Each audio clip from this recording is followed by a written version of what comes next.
What is going on, Headliner Nation? We're live. And Now if we're you live. missed it, it's because I forgot to hit the go live button. But me and Kyle have been talking football. For like You may 5 have missed minutes. it because now YouTube changed. You got to hit go live twice. I hit it once. There's a problem with that. But we're here, right? We are here for round two. We were not planning on being here for round two. We were only going to do the first round. That's where we thought the majority of the names that people wanted to hear would go. Well, there's a lot of talent still on the board. So Kyle messaged me this morning and said, hey, do you want to do round two? And okay, we'll do round two. Here we are. We had a lot of fun last night. Just one wing now lit up on the board. For those of you who were here with us last night, you'll know exactly what we're talking about with that. But we figured we'd come on here and find out, can we get some of the audience back? A lot of people were interacting last night. We had a lot of fun, Kyle. I'm looking forward to it. A ton of fun last night. Great time hanging out with everybody in the chat. We always love live streaming with Headliner Nation. And what better time to do it when everyone's hanging out at home, watching the draft. The problem is we actually had our first technical difficulty before the NFL did. Look at that. It wasn't even a technical difficulty, really. I just didn't click the go live button, Kyle. Oh, man. I was like, I don't know if I should say this out loud or just message you. I'm glad. At this point, it doesn't really matter. But, it happens, right? It's part of technology. It's the love of technology. And people now are filing into the chat. One of the first things here that we see is Eugene Namiro asking about Jalen Hurts. And Jalen Hurts is a name that a lot of people want to talk about. And do I see him as a week one starting quarterback in the NFL? No, probably not. Do we see him here in round two? I think you'll see him in the second to third round range. I can kind of see him maybe falling into the right situation to where he kind of plays a part-time Taysom Hill type role. Maybe not the same type of role, but he's in there on a few series now and again. He's a great football player. I just don't think a lot of people know exactly how to use him going into the NFL. Yeah, and he's going to need some time. Like, I think he can be a good NFL quarterback, definitely as a guy that can use his legs and do a lot of different things in that way. But for him to become like a pure passer as an NFL quarterback, that might take a little bit of time. So he needs to go to a team that is going to sit him for a little bit and then use him after maybe a couple of years. I mean, he would have been like a perfect pick for the Patriots 2 years ago. Mm-hmm. He would have been a great pick for the Packers, but they decided to move up instead for some reason or another to get themselves Jordan Love. Yeah. That was a big head scratcher yesterday. Now that you've mentioned that, a lot of people talking about it today. A lot of memes of Aaron Rodgers floating around. Mm-hmm. There was a quote from Aaron Rodgers just a couple days ago, maybe about a week or so ago, said, "Hey, we haven't taken a skill player in the first round in a long time. That'd be kind of cool." I don't think he realized it would probably be his replacement at some point. But CeeDee Lamb going to Dallas, that has some fantasy football implications. There's just some things that kind of happen. I love Clyde Edwards-Helaire going to Kansas City. As of right now, a lot of people are already talking in dynasty leagues for fantasy football. He's going to be the number one overall pick in rookie drafts as of right now. Falling to Kansas City, arguably the best pass-catching running back in the draft. Falling to an offense like that is just amazing, in my opinion. Yeah, so right now he's definitely the 1.01. I did ask you the question before we got off the stream last night. We still got Jonathan Taylor. We still got J.K. Dobbins. We still have DeAndre Swift. The two prime landing spots still available is going to be Tampa Bay and Miami. So, if one of those guys lands in one of those spots, are we taking them over? Are we going to take them at that 1.01 in that area? And I don't know. We got to think about that one a little bit. Another spot, too, I think that we need to talk a little bit more about. I know we talked about last night how their window opened and closed dramatically fast, but are we just saying that Darrell Henderson is the guy in LA for the Rams? Could they draft? What if they drafted like a J.K. Dobbins or something, like somebody who fell? There's that opportunity maybe. I don't know. It's not really a need for them. I think Darrell Henderson is more than capable along with Malcolm Brown, but there's some options out there where there's some guys that could fall somewhere and get some actual touches, right? That's what we're looking for, is guys who are going to get the opportunities. And those are the few remaining destinations as far as a running back goes anyway, that we're going to be looking at here in the coming rounds. Yeah, we're about 20 minutes out from the start of the second round. If it's on time. So we got a little bit of time. So, kind of looking back on what happened on the first round yesterday, you mentioned it, opportunities, right? CeeDee Lamb goes to Dallas. Nobody would have thought that was going to end up happening. CeeDee Lamb falls to Dallas, and the reaction to the pick right away is, why would they do this? Like, why? I mean, why are they spending? They have good wide receivers. I had made the comment about, can they trade Amari Cooper? Is that something that's going to come up? But then I was like, no, they can't really do that. That contract's too massive. And I'm like, yeah, that's probably not going to happen. But then we took a step back and we looked at it. And then today I see that after 2021, there is no guaranteed money left on Amari Cooper's contract. So realistically, yes, in a year or two, they could move on from them if they wanted to. Not only that, but let's say they do want to try and make a trade. That contract doesn't become nearly as big of a deal for the team taking him on, because they could also pick him up for a couple of years and then walk away not owing any more guaranteed money. So I think that's something for us to keep our eye on. With those three guys there in Dallas, a lot of people were talking about Blake Jarwin. That's not going to happen. That's done. He's not going to have nearly enough opportunities there. So that's not going to happen at tight end. CeeDee Lamb, I think CeeDee Lamb and Michael Gallup are going to end up being your boomer bust guys. I think one might have a good game. Maybe the other one will have a good game. I think, honestly, and I know he's inconsistent at times, but Amari Cooper might be your most consistent Dallas wide receiver this season. I saw on Twitter today, who was it? I can't remember now who tweeted it, but they had tweeted some different information about Amari Cooper working out of the slot. And I definitely like that. I liked seeing that he might be potentially the guy coming out of the slot, because that could do a lot of different things. But it's going to open up a ton of running room for Zeke. I think Zeke's going to have a really good season. In PPR leagues, I probably won't have him as high as some of the other pass catching backs, because there's not going to be enough pass catching work for him this year like there has been the last couple of years. But the dude's going to have some massive games on the ground, because he's going to have so many holes and such big holes to run through. So he's going to be running wild this season. So definitely a lot of 100-yard games on the ground. So as far as consistency goes, Zeke might be the most consistent back that we look at this year, because he's going to put up yards on the ground a lot. Now the ceiling might not be there, but the floor is going to be there with him every single week. Yeah, and that's just because the volume may not be there that we've seen in years past. He may not have to go out there and touch the ball 25, 30 times a game. But yeah, the safety, the floor should be there. The chat's starting to pop off. Everybody's telling each other to hit the like button. Absolutely appreciate that. 114 people in the room as of right now, 35 likes. Hit that like button for us. We appreciate it. That will help draw more people in so we can have a bigger community to talk the NFL draft with. There's a question here from Greg Mancia.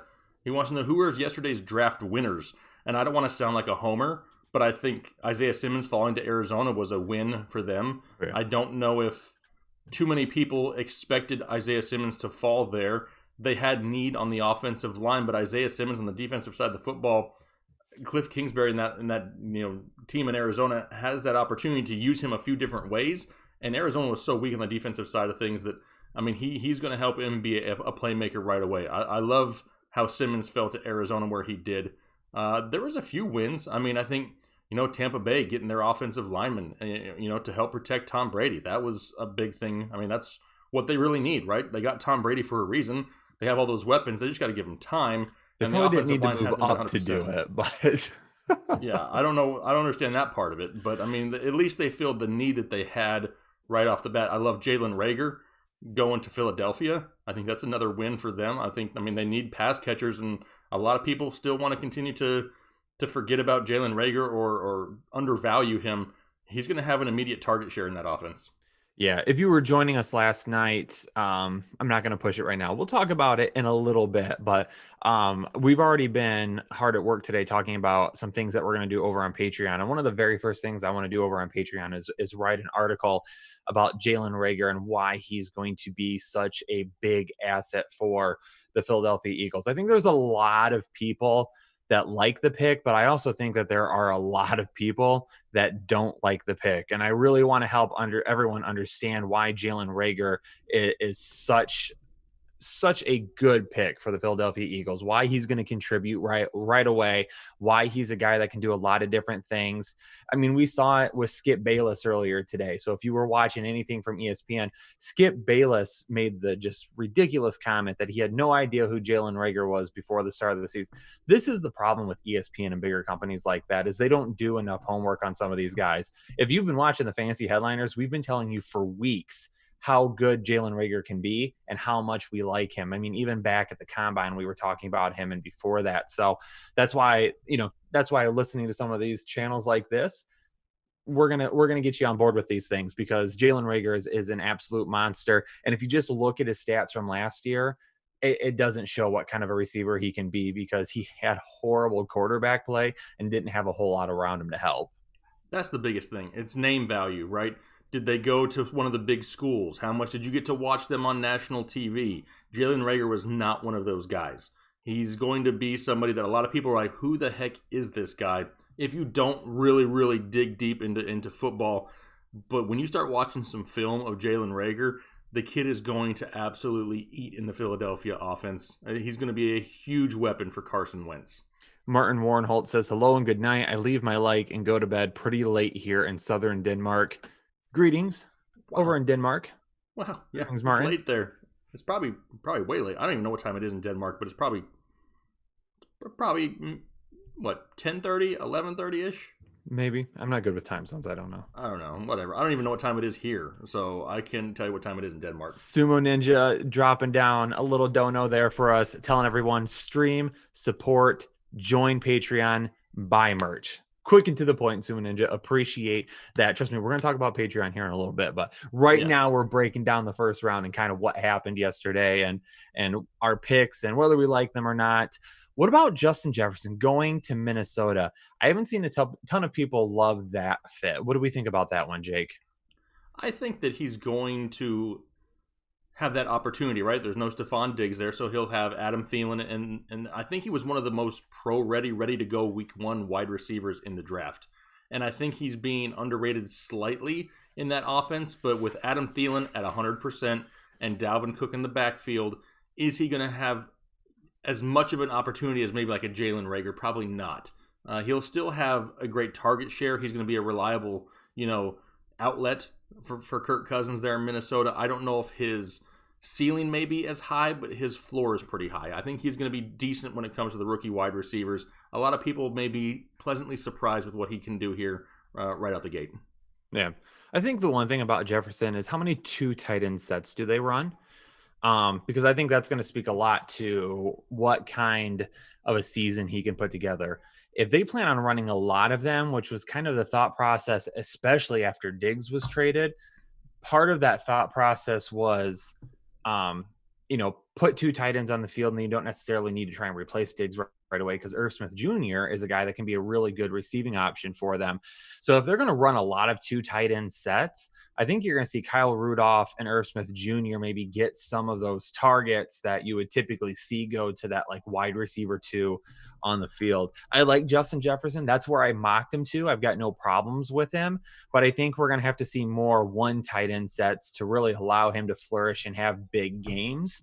If they're running more 2 tight end sets, then I honestly think we're going to see a lot of maybe 3 or 4 catch performances for 40 or 50 yards or something like that. Maybe a touchdown here or there, but I really don't look at him as the big red zone threat either. Kyle Rudolph is really kind of that guy for them, especially last year. They run the ball inside the red zone quite a bit with Dalvin Cook, so we'll definitely need to see that out of them.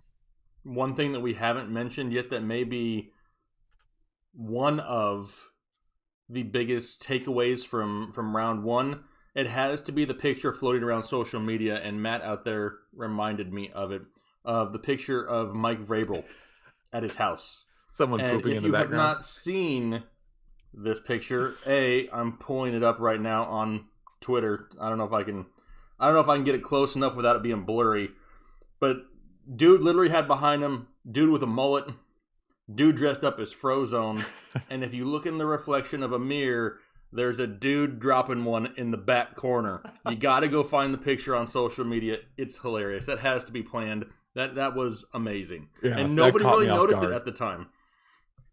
Yeah, We were talking about Frozone last night, but we didn't notice dude in the reflection of the mirror. That was kind of like an Easter egg. You know what I mean? Kind of found that one after the fact. Oh man. Whew. So what about the Miami Dolphins? They get their quarterback of the future. They go with Tua like we had kind of planned on doing. He did not end up falling like a lot of teams or a lot of reports earlier had said it was going to happen. So he doesn't end up falling. And then they come back with Austin Jackson with the 18th pick. They get their offensive tackle. We talked about them needing to upgrade that offensive line. That last pick, we were like, what are they going to do? Are they going to go defense? Really would like to see somebody on the edge. Do they go with a wide receiver? Do they go with a running back? They don't. They go with the cornerback out of Auburn, Noah Igbengani, if I'm pronouncing it. Did I get it right? I mean, I tried last night a few times, and I couldn't ever get it right. Igbengani. You were close enough. We're going to go with I'm definitely not one that's good with names. They go with him at quarterback. I definitely had Jeff Gladney over him. Gladney ends up falling in the next pick, however. So, I mean, the start off, the Dolphins killed it with their first two picks. Didn't love the last pick as of much, but with as good as they did the first two picks, I'm absolutely fine with it. The Dolphins, again, I said it last night, get your guy, get Tua. And we had a little bit of a back and forth with the chat because there was a lot of people in the chat who didn't like the pick. They think Tua is a mess. They think injuries are going to be an issue with him. But if Tua had not had just the hip injury, let's throw the hip injury out. If he didn't have the hip injury, y'all wouldn't be saying that. I'm just going to be completely honest. Even with any other injuries he had, if it wasn't for the hip injury, you wouldn't be saying the guy is injury prone because the other injuries weren't enough to really kind of take that type of a tone with him. So the hip injury is really the only thing that made him fall. He would have been the number one overall pick. If he was healthy all season long, Alabama would have played for a national championship. They wouldn't have played against Michigan, okay? They would have played for a national championship, and he would have been the number one overall pick. They got him at number 5, the number one quarterback probably on their board, the guy that they've wanted since last year. And now for this season, they go out and they try to win. And if they win, great. If they can't, they can't. That happens. That's fine.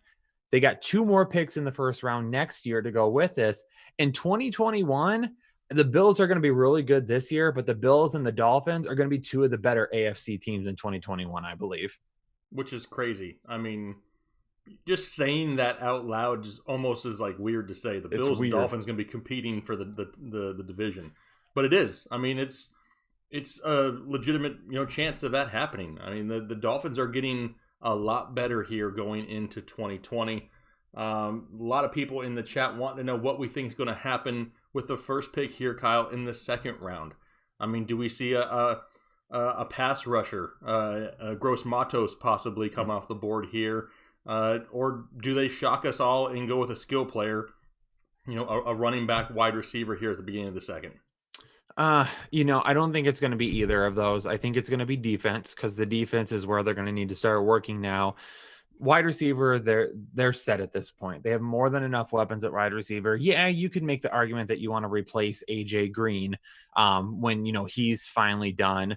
But I don't think they need to do that here because of the weapons that they have for 2020. Maybe next year they start to look at a wide receiver position again, but they've got more than enough weapons. They have Joe Mixon.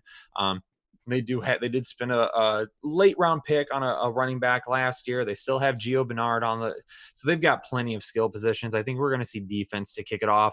First wide receiver off the board in the second round, though. Looking at you, Colts, you've got the 34th pick. You're the second up in the second round. I could see a wide receiver going to them. Now, whether it's a Tee Higgins or somebody else, that remains to be seen. But that might be our first fantasy relevant pick of the night.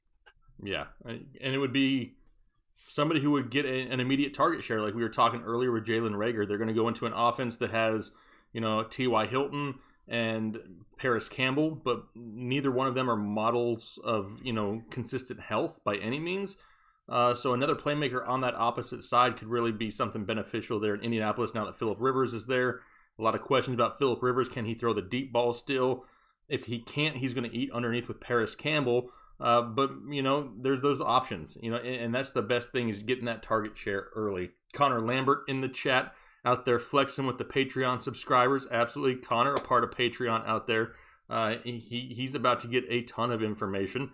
You may want to turn your notifications off on your phone, Connor, because it's probably going to get blown up all the time.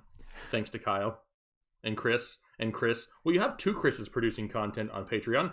Don't think that you're seeing a lot of work from just one guy. We got two Chris's. One was so good we figured we'd get a second. Now, before we jump into more analysis here, I need a quick drink.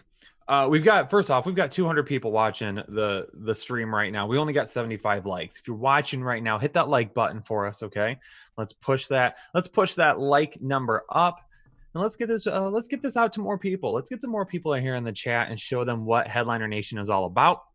But number two, just want to throw this out here. A quick pitch to everybody watching right now. If you were in here for the live stream last night, you heard us talking about Patreon quite a bit. I'm setting another goal. We set a goal of 20 new Patreon supporters last night. Y'all killed it. Okay. We got to 20 and above last night. Really appreciate all of you that became a part of the exclusive Headliner Nation last evening. However, I'm going to set a new goal. I'm thinking 10 new supporters by the end of the draft. So tomorrow, by the end of the draft tomorrow, 10 new Patreon supporters is our goal. So if you are out there and able and willing, and you'd like to help support the Fantasy Headliners and become a part of the exclusive Headliner Nation, would love for you to do that. If you go down below the video, a link in the description for you to go over to Patreon. We have some really awesome tiers over there. You can support the channel for as little as $1 a month. And you're going to get an awesome background for your phone, personalized. It's going to have your name on it. You can rock that on your phone, show people you're a part of the exclusive Headliner Nation. But like our $5 tier, our $10 tier, our $20 tier, y'all are going to get some awesome content. Jake, myself, the two Chris's that work here, all four of us were in a chat this morning talking about it and going through what are we going to put out. And there were some amazing ideas. So you're going to get some really awesome written content. You're going to get some audio content. You're going to have some video content. We're going to guarantee answers to questions. We're going to have merchandise giveaway, lots of it, lots of different things. So if you're able to, we would appreciate it, but that's our goal. By the end of the draft tomorrow, 10 new Patreon supporters, just go down there, click on that link, and become a part of the exclusive Headliner Nation today. Wow, it's kind of like you took sales classes. I am a business major. Okay, well, there you go. But no, I mean, with all that being said, if you were here last night, you noticed we gave away a lot of stuff. We gave away like 13, 14 draft guides, a copy of Madden, an autographed jersey, and we're not going to stop there. The giveaways are going to continue, but we got to be able to kind of fund those. That's the only reason we're mentioning it. We're not going to absolutely force it. If you can, great. If you can't, no problem. We get it. A lot of questions and comments coming in here. One of it is about the one person who disliked the video. And then somebody called him the lone boner, which totally makes sense. Totally love that. I appreciate people stepping up for us there in the chat. DuffDog23 says, do you think Xavier McKinney is the first safety off the board? I mean, it's really going to be between him and Grant Delpit, right? Yeah. I mean, it'll be a toss-up between them. I mean, we really liked McKinney going to Dallas in the first round before they signed Clinton Dix, which is still fun to say. So, I mean, there's that a little bit of a fall, probably, in part due to that. So, Scapegoat says he has high hopes for Donovan Peoples-Jones. Potentially. I think he definitely can be a down the field type weapon. He's going to have to grow into his body a little bit. He's going to have to get a little bit bigger. The problem with him is just not a whole lot of tape. And that's because Shea Patterson sucks. So that's a real big reason for that. Yep. Z Plays, I see you out there, my Arizona compadre out there, talking about Filiberto's a little bit earlier. I saw that. You better believe it. Loving some Arizona food. You asked about a restaurant called Teepees, I believe. A lot of people probably don't know what that is. It's the one that I've been to is just south of where the Diamondbacks play at the ballpark. Some pretty good, authentic Mexican food. So, yes, I know what you're talking about. Ricardo Colon dropping a dono in the chat, giving us a thumbs up. Thanks, Ricardo. Appreciate your support, my man.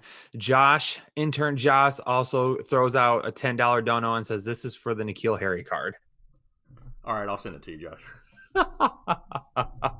Let me pull it out right now, Josh. Before I forget, send me your address, and I'll send you the card.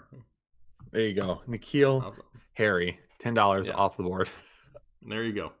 I'll send it to you. Does anyone want to send me $10 for a David Johnson jersey?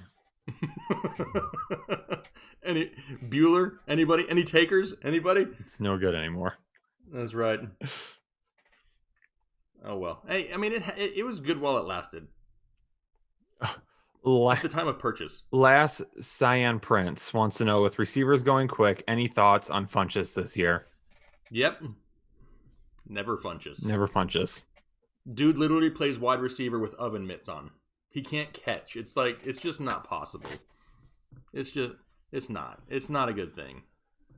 Oh, boy. He's had opportunities. Ian Cowell says, what do you think of the Packers pick yesterday? Hated it. You got a future Hall of Fame quarterback. You're literally a couple of weapons away from potentially being a much better team.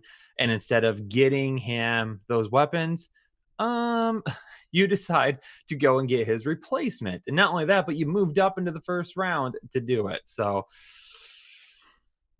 I don't love that. I would have much rather have seen them go Jalen Hurts in the second round. Yep. That would have been, to me, a lot better option. A lot. I want to shout out here real quick, Kyle. We got 3 new subscribers here on Patreon just to shout them out. Nelson Hirschberger, David Matlock, and Matthew St. Germain. Hopefully I said that correct. Appreciate you on Patreon. Nelson and David, correct? Yeah, Matthew, you got Matthew, Nelson, and David, thanks so much for becoming a part of the exclusive Headliner Nation. Really appreciate your support. That's 3 towards our 10 tomorrow. Almost halfway there. Appreciate it, guys. Thanks so much. The Mad Hater, I apologize. I did not use that hashtag also. It's Never Fun Crab. Yeah, I kind of missed that hashtag, but with Crabtree not being in the league, I can't really use it as much. But yes, you're right. Never Funchess, never Crabtree. Jeffrey says, why is nobody talking about Claypool? I keep hearing Pittman, but Claypool is a much better physical specimen. I want to see Claypool move to tight end. I think he could be a huge receiving threat as a tight end. Would it produce right away? Probably not, because he would need to learn the position. Tight ends typically take a little bit. They have to learn some different blocking schemes, a little bit different than being a wide receiver. But I think in the next 2 to 3 years, he could be a true weapon at at tight end. Yeah, agreed. And there's been a lot of talk of that, coming into the draft is where's he going to play? Is he going to be a wide receiver? Could he be a tight end? Wait, you said Matthew St. Germain? Yep. Yeah, that's M. St. G. Oh, that's our boy. That's our boy.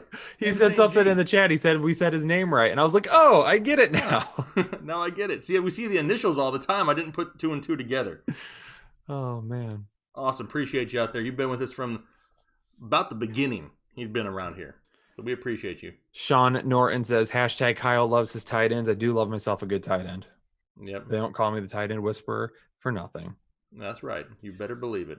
Ronald Jones has upside this year with a legit passing threat and Tristan Wirfs blocking right now. But again, we got to watch that. We have to watch that situation. If they draft a running back, Jones is in a little bit of trouble. But again, it depends on who it is too. So there's going to be enough options there that if they just draft a running back with a pulse, he's going to beat out Ronald Jones. I don't think so. I don't think it's just going to be anybody. But I will say this. If they do draft a running back that's even decent, I think you're still going to get a pretty good price tag on Ronald Jones because everyone's going to expect him to get beat out. Yeah. I mean, I just can't buy into Rojo. I just can't. Not that he's not a talented running back. It's that, he struggles in picking up the blitz. He's inconsistent. I mean, at one point you'll see a hole the size of, West Texas open up and dude will move to the outside. It's just that the vision is questionable. Sometimes he's out there and he looks amazing, and then the next week it looks like it's his first time playing football. And I struggle with that inconsistency. I'm not debating how good he is. I'm debating his opportunity. I have my doubts about both. Freakier Bull says, will Jake Fromm, State Farm, get drafted today? Maybe. I like him to the Patriots, man. I really want the Patriots to invest in Jake Fromm because I think he's definitely the type of quarterback that isn't going to blow the doors off of the league. He's not going to have MVP-like seasons, I believe, but I think he's exactly what they need. He could be a steady option there. Yeah. He kind of fits, right? He kind of just fits that mold. Oh, there. So our boy TJ Schumann might have a new hashtag for us. Hold on. I got to write it down. I got to send it to somebody. All right, TJ, because TJ brought it up. We were this close. And when I say we, I mean Taylor. He was really this close And if you watched it last night, you know who Taylor is. Taylor is the guy who runs our website. He runs all of our graphics. He builds the draft guide that we all give him information for. Highly involved. We were this close, and we almost had it by the time the stream started. We were going with a just one wing shirt, and we're going to start putting out some merchandise here pretty soon and getting it ready. So as these hashtags and as these sayings come up, shirts are going to start coming out with them on it because we have way too much fun to not share this. Blowjo, hashtag Blowjo is an amazing hashtag, and that's probably going to be on a shirt somewhere. Mm-hmm. So be looking out for it. That's Taylor. I'm should sure it be that. Should it be hashtag say no to Blowjo?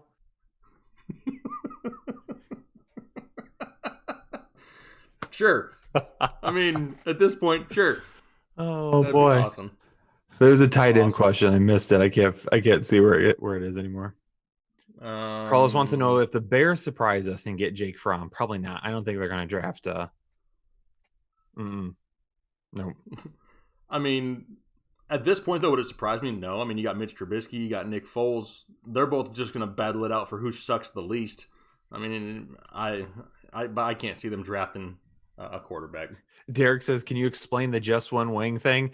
It was from last night. Easy. Real quick, just to say, we were giving away a free draft guide, and the question was the first person to answer how many wings Mac, who was sitting next to me, had eaten during the stream. We had chicken wings and pizza. If the first person to guess the right number got a free draft guide, everybody was throwing out outrageously large numbers. He'd only eaten one wing. And who eats one wing, right? Like, it's just like potato chips. You can't eat just one, but he'd only eaten one. And there was a single bone on his plate, so whoever guessed one won the draft guide. And from that point on, it was like an hour and a half worth of hashtags in the chat of just people coming up with funny sayings. And that's what it's all about, is having fun with it. That is like one of the most like tame things to ever have happened, to take like the largest turn of events and become this big thing. But here, that's what makes it different over here is, I'm not going to lie, I took some time this morning and I watched some other people's product that they put out and I got bored. I'm not here for the monotone cue card reading notes. Here's my notes.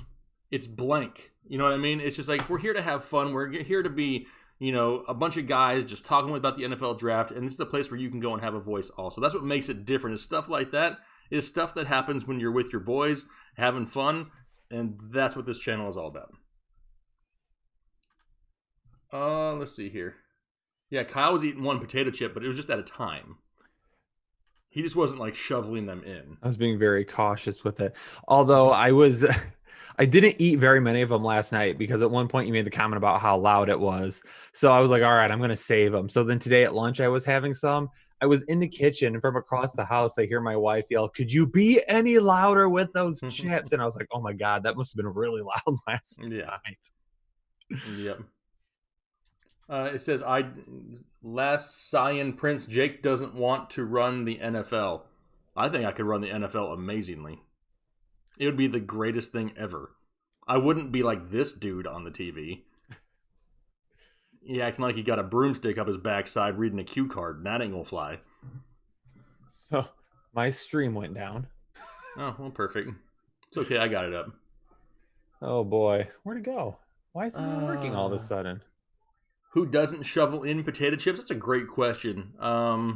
Typically, I can say from firsthand experience, I've seen Kyle just like shovel in potato chips, but I think he was trying to limit the chip intake in case he had to speak on the stream. Mm-hmm. That's basically it. Yeah. Yeah. When have you seen me shoveling potato chips? You see me shoveling White Castle. Man, do you know how good a White Castle burger would be right now? Give me some fire emojis in the chat. Fire emojis for White Castle. Don't do it too many times, just so you know. If you spam the fire emojis, Google thinks you're spamming it, and they'll lock you out. Oh, yeah, that's true. I got to stop. I keep telling people to do that, to spam the chat with emojis. I forget they're going to get locked out. Yes. Irv, what would be the wing sponsor if you ran it? I would have to find a local place. I'm not down with the big, chain type places. I like the local places. I got to find some good wings wherever I'm living, and that's who it's going to be. Let's see. Round 2 open. Would I take $26 million a year? Yeah, I'd do it for less. Matt said it didn't stop me from shoveling food in my mouth. Well, obviously, Matt, you don't know me as well as I think you do because I have no shame. So I don't care. If I had to speak with food in my mouth, I would just speak. Plus, the camera was zoomed out farther and you could see more people, so it wasn't as noticeable. Where are my munchies? That is a great question. Right now, I have a liquid dinner. That's all I got. No food here yet.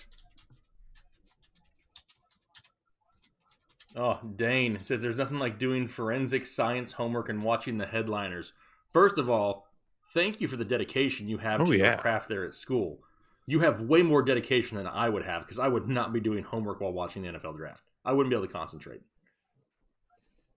I'd probably have to call somebody smarter than me to help me with my homework anyway. I already said I was a business major, so there's no way I was going anywhere near a science class. I didn't even say I had a major, so what does that tell you? Do what? I never said I had a major, so what does that tell you?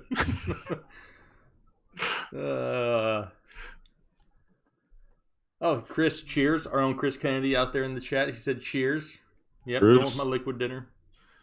Chris, I gotta give some huge props to Chris Kennedy, who last night hosted a Zoom call for some of our Patreon members. So that's another cool thing that you get to if you support on Patreon in one of the specific tiers. So we're gonna do like some Zoom calls this year, so you get a chance to jump into these Zoom calls, and instead of watching Jake and I kind of talk to you through the camera, you're going to be able to like actually speak to us. Chris is going to be doing them. Other guys from the Fantasy Headliners will be helping out. So if you want a chance to do stuff like that, definitely subscribing over on Patreon is a huge must. That's going to be really cool. So props to Chris for coming up with that idea yesterday. Yeah, I mean, we've even tossed the idea around, and me and Kyle haven't talked about it here in 2020, so I'm probably going to put him on the spot. But heck, it wouldn't be against... At some point, and obviously we could not do this for a massive amount of people because there is time in the day. It'd be cool every once in a while to hop on a Zoom call while you're doing your draft and to help you out for fantasy football. Mm-hmm. Oh, yeah. I mean, we can't do it for everybody, obviously, but every once in a while if something worked out, that'd be cool. That would be awesome.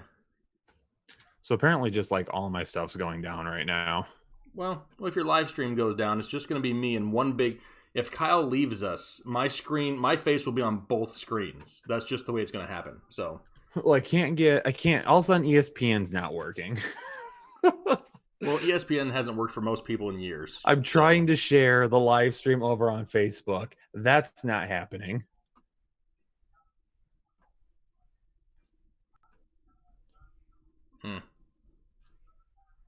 Okay, I think we're good now.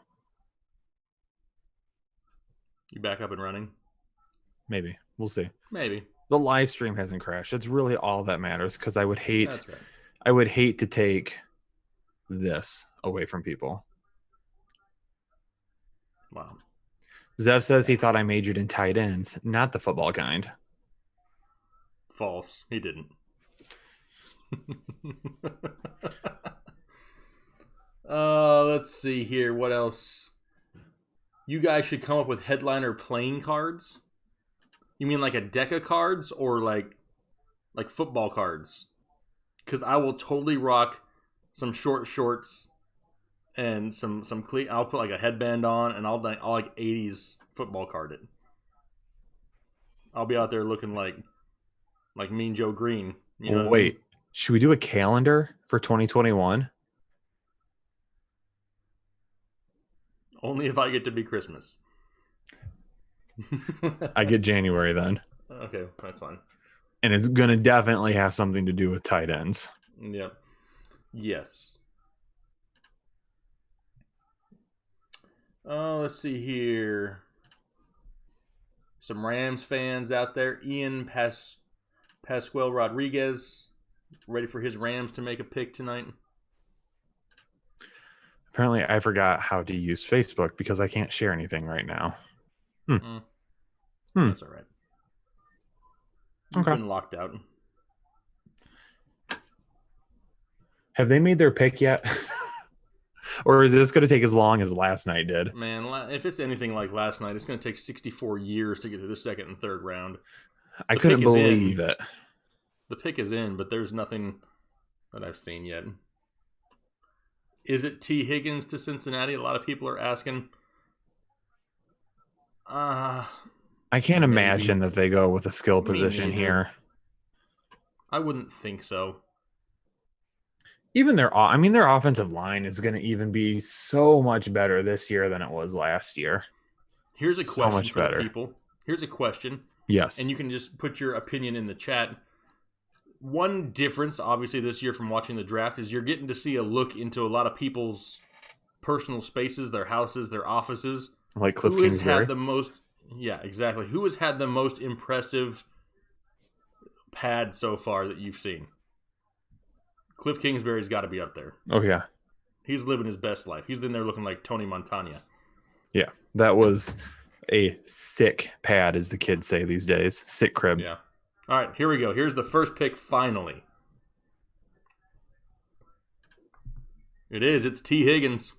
Wow. Tee Higgins out of Clemson going to Cincy. I don't hate it. I mean, at all. I don't hate it at all. Not a bad pick. I wonder if that tells us something about AJ Green's health, maybe. But if that's the case, then why'd they franchise tag him? Yeah, I mean, you might as well. I don't know. They just didn't want him to go anywhere else. But, I guess you can never have too many offensive weapons. But now you have John Ross, you have Tyler Boyd, you have AJ Green, you have Tee Higgins, you have Joe Mixon. I think this does maybe hurt Joe Mixon a little bit. I was excited to see what he could do this year as a pass catcher a little bit more. So I don't love it for him. But again, though, I guess you can never have too many weapons. I think that they, from a winning standpoint, probably should have focused a little bit more on defense. But yeah, either defense or offensive line still in need. I think that, don't forget, they do get Jonah Williams back, who was their first-round pick last year. He's back. He missed all of last season, so that'll help out also. I mean, a talented wide receiver. Do I think it was their number one need? No. I think Burrow had enough there to compete with, but it's just another weapon. Maybe they don't believe in John Ross either. Maybe we're talking about AJ Green, but maybe it's John Ross they don't believe in. Yeah, and I'm not a huge John Ross fan either. I mean, he played well at times last year. Zach Chapman wanting to know, who are the Lions taking at number 35? I think now we're kind of in a prime position for them to take one of those defensive tackles or edge rushers that are left. I mean,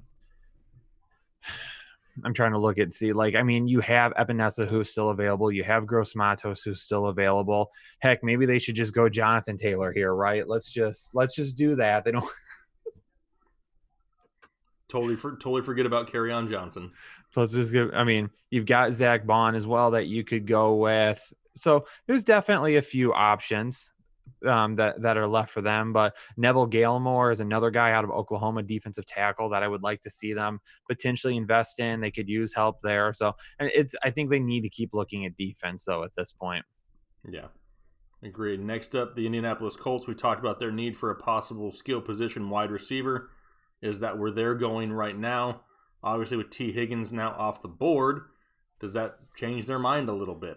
It's a possibility. D Soldier says Colt should go Hurts here, but really doubt it. I mean, them taking Love was a guy that I could have seen them taking. I think we mocked Love going to the Colts at one point in time in the second round. Hurts, yeah, possibly. I wouldn't hate it. They can definitely afford to spend that pick with Rivers being on a 1-year deal. And, maybe Hurts comes in and, not pulls a Lamar Jackson, becomes an MVP winner the next year, but, spends that year kind of sitting, and then the year after that comes in and takes over. Yeah. Well, the Colts pick is already in. Does this mean that they're going to take the next 15 minutes, though, for... Oh, look at this. They're moving faster, Kyle. They're already announcing the next pick here. Indianapolis Colts about to pick.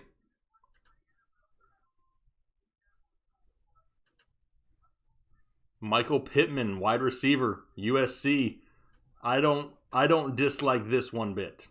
No, they needed a wide receiver, so this is good. This is good. What I don't like is I don't like this for Jack motherfucking Doyle. Because I think this eats into some red zone touches here. I mean, Michael Pittman, a big-bodied wide receiver. You see it right there, 6'4", 223, big athletic guy. He's kind of like a poor man's Mike Evans. So I don't think it hurts Jack Doyle at all, because I honestly think Jack Doyle's value this season is going to come from volume. I mean, Jack Doyle is a candidate for 100 plus targets this year. If he gives me 5 touchdowns, I'm fine with that, but he might get more than enough volume to be a tight end one every single week. Yep, agreed. So yeah, obviously it could hurt him a little bit, but I'm not that worried about it. It's just the red zone. you think about it. You got Pittman, you got Campbell, you got Hilton, you got Marlon Mack. We've talked about Nyheim Hines on this channel before. Mm-hmm. It's just and what they brought in Burton. It's just there's options. There's options. There is options. I'll give you that. George Moreno, our buddy George in the chat, we see you. He says, "What's up, buddies? Cowboys moving up for McKinney." I don't think so. I don't think that's going to happen. Somebody asked when I was moving back to Arizona. The answer to that would be never. I love it in North Carolina. I go back to Arizona every year or two, though.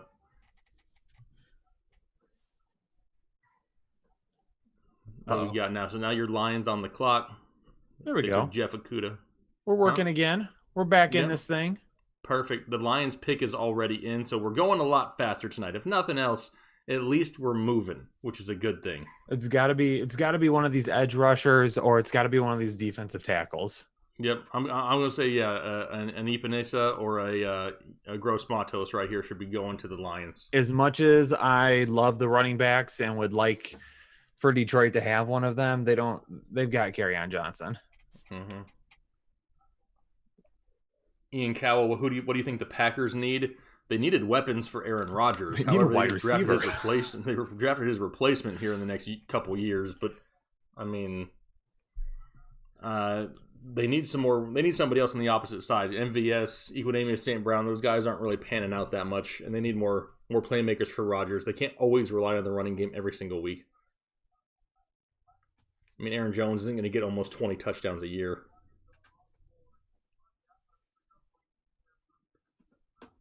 Z plays in there calling out the people in the chat also. 265 people watching and only 139 likes. Come on, people. Hit the like button for us. Let's hit that like button. Smash that like. Alex says he'd love for the Lions to take K-Met and see Kyle lose it. I won't lose it. I'm not going to lose it. I'm not going to lose it. If they take Cole Kmet, it'd be a stupid pick, but yeah. I actually like Cole Kmet. I mean, as a tight end prospect, not in Detroit, but I like Cole Kmet. I talked to him and got a chance to be up close with him at the combine, and the dude's an athlete. I mean, he's a two-sport player, played baseball. I mean, he's an athlete, and he's going to be a solid tight end if given the opportunity. Kind of slightly douchey, if I'm being completely honest. He wasn't exactly he's full of himself, but I mean, I can't. If I was 21 years old, a two-sport athlete not to be drafted, I'd probably be pretty cocky too, I guess. Probably. Now I'm old and mature and balding, so who knows? I mean, if they go Gross-Matos or Epenesa here, I mean, that's 2 guys that I had first-round grades on that the Lions are getting in the early second round. I think that's great. Yeah, you can't hate it. Yeah, and they're talking about the Lions right here. I mean, they added Trufant at cornerback. They added Jamie Collins at linebacker. All right, here we go. Here's the pick.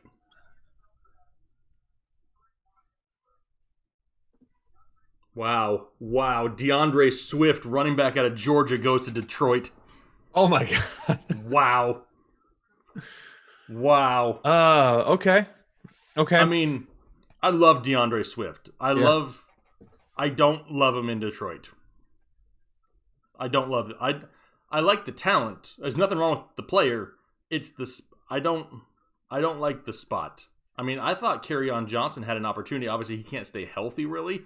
But Kerryon Johnson was productive when healthy in this offense. I mean, I don't know. I don't love it. But maybe I'm looking at it more of a fantasy football perspective. I don't love it. I mean, I just don't like what Matt Patricia likes to do in that backfield. So here's my issue. Let's dive into this a little bit. I'm trying to think how I want to word this.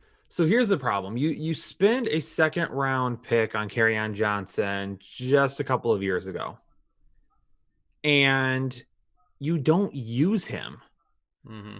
Kerryon Johnson was never used.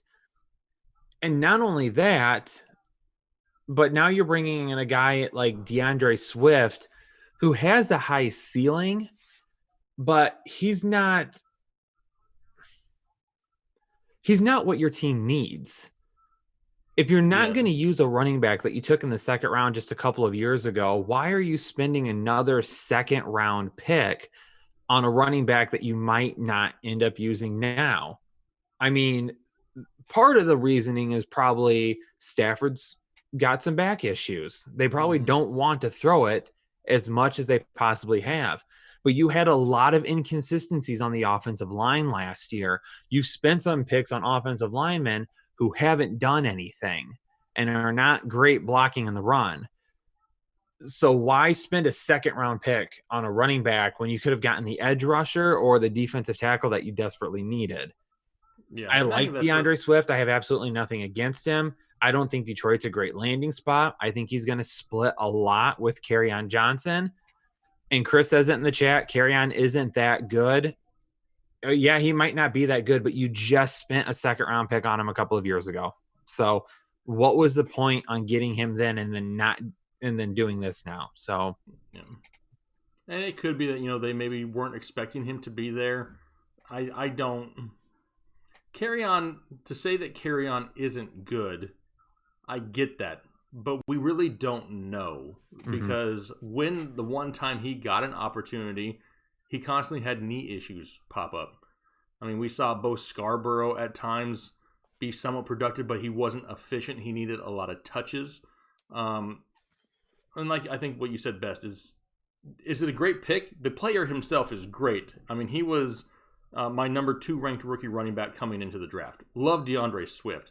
I just think that there were more needs for Detroit. There was somewhere else they could have gone that could have made them a better football team, not just given them a running back. They proved that at time last year that Bo Scarborough was enough at times.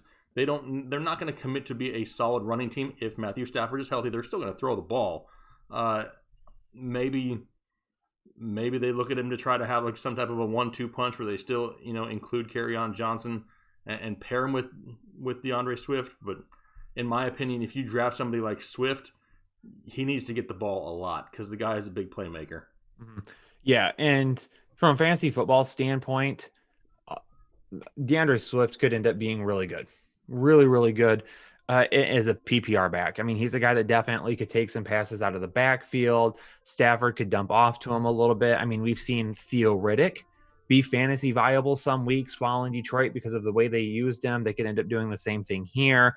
I see a comment here in the chat, October Scorpio. Kyle, you might be good at fantasy football, but your realistic football approach is off. Why play someone who sucks? Why do you feel obligated to a fragile running back? I'm not saying that they should be obligated to him by any means, but this is a team that's always been pass heavy. It's always been pass heavy. And if you were listening, you would have heard me there a little bit ago say maybe they are making this pick because they don't want Stafford to throw as much. So I'm trying to look at it from both ways. But why can't you pair Kerryon Johnson and Bo Scarborough together? Or why can't you spend a later round pick on a wide receiver, one of these guys that is a little bit more underrated that could have some potential upside? I mean, you spent a pick on a running back last year, Ty Johnson, that a lot of people thought could end up coming in and taking a big hit away from Kerryon Johnson. So you also got Ty Johnson there as well. So that's what I'm looking at. From a football standpoint, this pick makes not a whole lot of sense to me, because you needed more on the defense. You needed a defensive lineman. You needed an edge rusher. You needed someone in the middle. I mean, I'm not a Kerryon Johnson lover either. I'm not a guy that is fully in his core. I'm not backing him 100%. I get he's been hurt, but you also haven't used him a ton of either. So that's what I'm trying to say. Like, you had a lot of other things that you could be doing with this team to make it better. And it was, as we've seen running backs in the past step in for teams and help and not have a high draft capital. So personally, I mean, you can say that you don't think my football sense is on. I think I'm 100% hitting the nail on the head when it comes to a true football sense here with the Lions. And I'm going to be always 100%. I'm always going to be 100% tougher on them than I will be a fanboy of them. Yeah, and I mean, we had a comment from Dustin Mullins.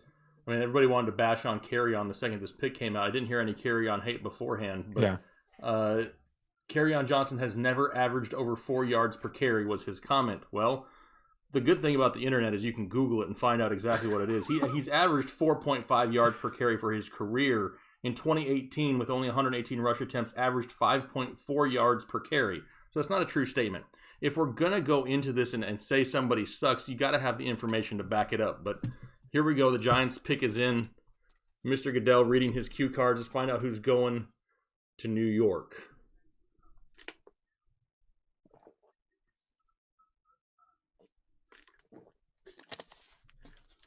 I am glad to see David Gettleman has some more technology in his house now. Yes. Xavier McKinney, safety out of Alabama, going to New York. Good pick for them. Yep. I like this pick. Arguably the best safety in the draft. It was between him and Grant Delpit of LSU. Mm-hmm. Xavier McKinney going to New York. They've made some moves this offseason, have the Giants. I mean, they brought in James Bradbury there in the secondary also.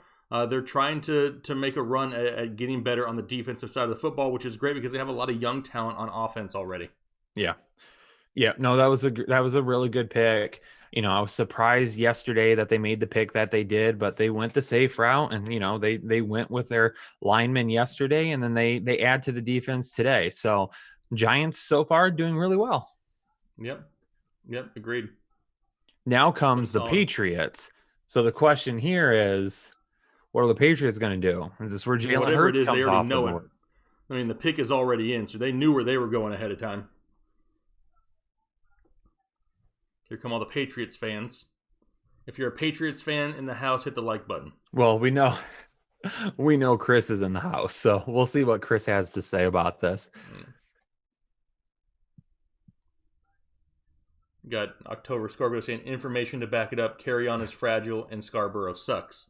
You guys are missing the point altogether with the pick. You're looking at it from just an individual position.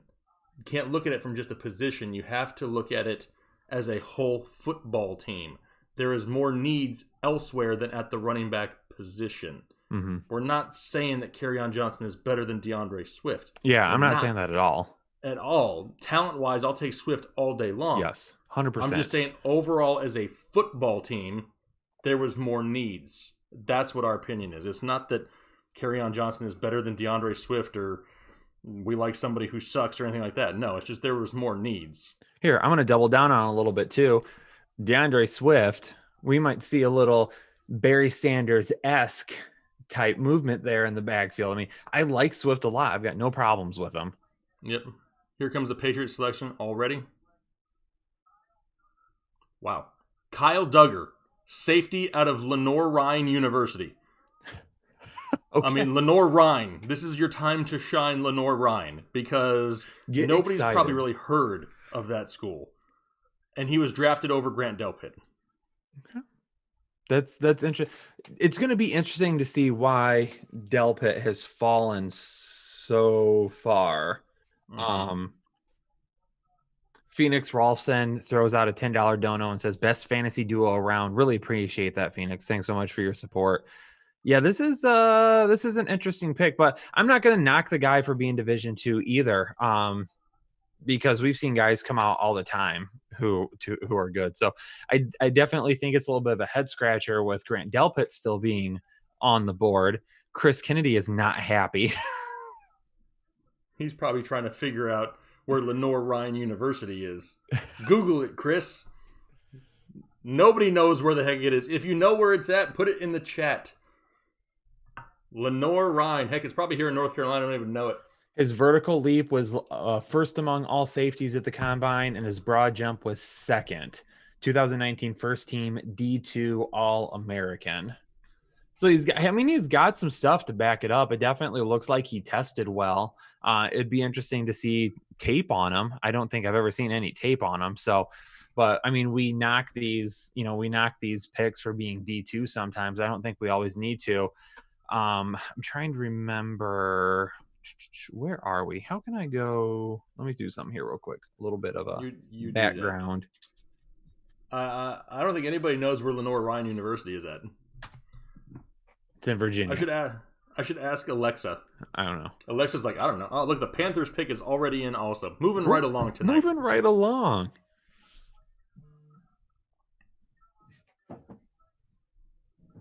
Yep. Eater Gross-Matos going to the Panthers. Good for them. I love it. I love it. I mean, look what they... them. Yep, another solid pick for the Carolina Panthers, staying on the defensive side of the football. There's been some rumors come out here lately that Curtis Samuel could be on the trading block for a possible second to third round pick. That's something that we could see later on tonight, possibly. But Eater Gross-Matos, defensive end out of Penn State, going to the Carolina Panthers, fills a huge need and another smart pick for new head coach there, Matt Rule. It is in my state, Derek? No, it's not. Is it really? Is it really? Everybody's telling me it is in North Carolina. I have no idea where it's at. I'll tell you that. I'm not born and raised here, though, so I have an excuse. That's true. Oh, my gosh. It's in Hickory, North Carolina. See, I even called it. I even said, watch, it's probably in my state, and I don't even know it. And it is. Man. It's in North Carolina. It's about 2.5 hours west of me. Okay. Interesting. Well, perfect. Thanks for letting me know, fellas. Everybody out there watching. George Moreno throwing out a donation there, says, hey, guys, I'd like to buy a draft guide for a viewer. Well, George, is that Big G? He messaged me. That's Big G. He messaged me. Oh, well, you ignored him. My bad. So we had to throw it in the chat. We were on our Kerryon Johnson tirade, probably. Yeah, I was. So, yeah, Eater Gross-Matos, good pick. Like the pick there going to Carolina. They were one of the worst run defenses in all of the NFL last year. Almost positive I could run for 100 yards a game against Carolina. But they've really taken a step forward there on the defensive line here in the draft. Yeah, which they really needed to do. They've got Curtis Samuel. I mean, who could be gone? Who could be gone? I mean, they've added weapons on the offensive side of the ball. They already had good offensive weapons there. You got your quarterback now. So, yeah, definitely defense was the main priority, and they're focusing 100% on that. Again, Gross-Matos is a guy that I had as a first-round grade. Carolina gets them with the 6th pick in the 2nd round after getting Derek Brown. So that offensive line or the defensive line, they're stacking it up right now, which was really needed. Yep, agreed. And here we go with Miami being on the clock now. Jonathan Taylor. I mean, we've been talking about Jonathan Taylor to Miami for a long time. Is it a must? No. But it's a possibility. I think he becomes somebody who's possible here. And what do you think? Should we let George pick the winner? Does George want to randomly pick somebody? Or are we going to I'm good with George, that. You want to pick who it is? George can pick a winner. We'll be watching for your name there, George. You just pick a random name, and you can buy somebody a draft guide if that's what you want to do. Awesome Headliner Nation looking out for other people. That's what it's all about.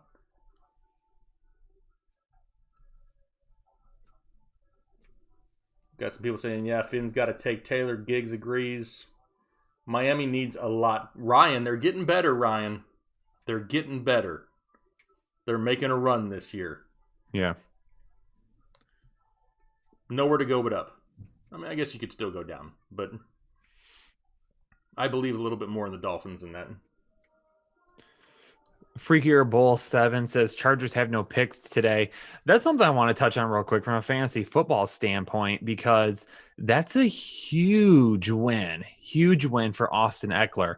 That is a big vote of confidence on him being that main back this year. There's a lot of people that were kind of staying off of him a little bit, that were worried that they were going to invest in a running back here, but they made that move yesterday to get back into the first round and make another pick. And then now they don't have anything here in 2 or 3. That's good for Eckler. Eckler is going to be in line for a big workload this year. Yep, I agree. Everybody out there begging George. George is now the most liked person in Headliner Nation. I gotta give a shout out to Headliner Nation, because y'all, the cool thing about this community that we've assembled here, is, Jake and I try to do a lot of different stuff to give back.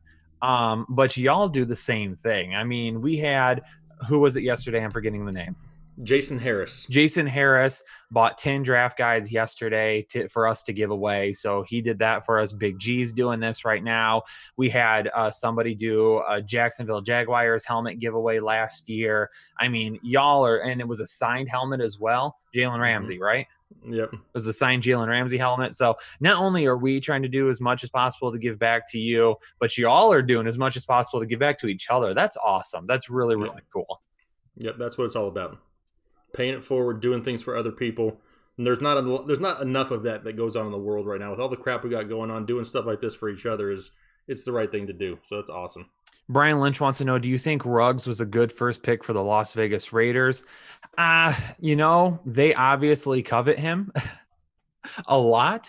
I would have much rather had CeeDee Lamb or Jerry Jeudy. They had their picks of wide receivers. They went with Ruggs. The one thing I will say about Ruggs, and Jake touched on this, and Jake has done videos with Derek Carr twice now where he's talked about him and his deep passing ability. He doesn't get nearly enough love for his ability to throw down the field. I even saw on Twitter that a lot of people were questioning the pick because they were like, "Oh, Derek Carr, the check down king," or I almost called him Queen. My bad. The check down king. The check down king, doesn't throw the deep ball. He's never. When was the last time he had an option? I mean, he was supposed to have Antonio Brown last year. Antonio Brown was out before the first game, so there wasn't there wasn't a shot there for him to work with him. Yeah, you had Ty Williams, but I mean, now he's got a legit deep threat. He was really good with the deep ball last year, so I don't hate it. But the one thing that I love about Ruggs here is Ruggs is going to pull people down the field. When you've got weapons that can work underneath, and when you have weapons that can work in the middle of the field, like Josh Jacobs, I'm all over the place with names right now, like Josh Jacobs, like Hunter Renfrow, like Darren Waller, you have to have a guy like Ruggs to be able to pull those defenders to have that deep threat, because either number one, he's going to get himself wide open if they keep lurking into the middle of the field too much. He's either going to get wide open for a deep pass, or he's going to pull those defenders back with him a little bit, and he's going to give more room for people to operate in the middle of the field. You know who I really love it for? I did a video a couple weeks ago now, about a month or two maybe, and I said that Hunter Renfrow was a name to pay attention to. I really love it now because now Ruggs will stretch the field and Renfrow can eat underneath. But here comes the Dolphins pick here. Robert Hunt, offensive lineman out of Louisiana, going to Miami. So they're playing it smart. They're continuing to go offensive line. Not the running back how a lot of people expected. They had their chance to get a Jonathan Taylor here. They do not. They must believe in Jordan Howard enough that, and I think Jordan Howard's kind of like, does he fall into the Kerryon Johnson type of talk? Everybody hates Jordan Howard. Mm-hmm. I mean, he's just not sexy. He's just not somebody who stands out, but he's solid, a consistent starter, kind of like Carlos Hyde was last year, for Houston. I mean, he's not going to, blow the doors off anything, but guy's a solid, decent running back, and maybe they believe in him. They want to, build their offensive line and worry about running back later. So Big G just messaged me before we go on about this pick. Big G just messaged me and said the winner is Carlos Zamudio. Okay. Carlos Zamudio. Zamudio. And he Awesome. said, let me know what I need to do, bro. All right. Well, first off, Carlos, send me an email. Link is down in the description to my email. Send me an email so I got your information. And then Kyle can take care of Big G. What should I tell him to do? Appreciate you.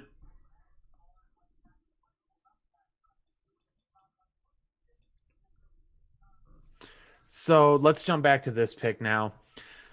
So Miami's working on that offensive line. Miami's making good picks right now. They're not, I mean, they got their first pick with Tua, the sexy pick, but since then it's just all been about making the team better. And that's what I love to see teams like the Miami Dolphins do. I mean, with as bad as they were last year, you could look at them and say, oh, we need to make this pick. We need to have people in the seats. We need to have people excited about a pick. They are committed to getting a good product on the field, so that is what sells tickets, and I like to see that. Now, when we talk about a running back at this point, Miami doesn't pick again until 24th in this round.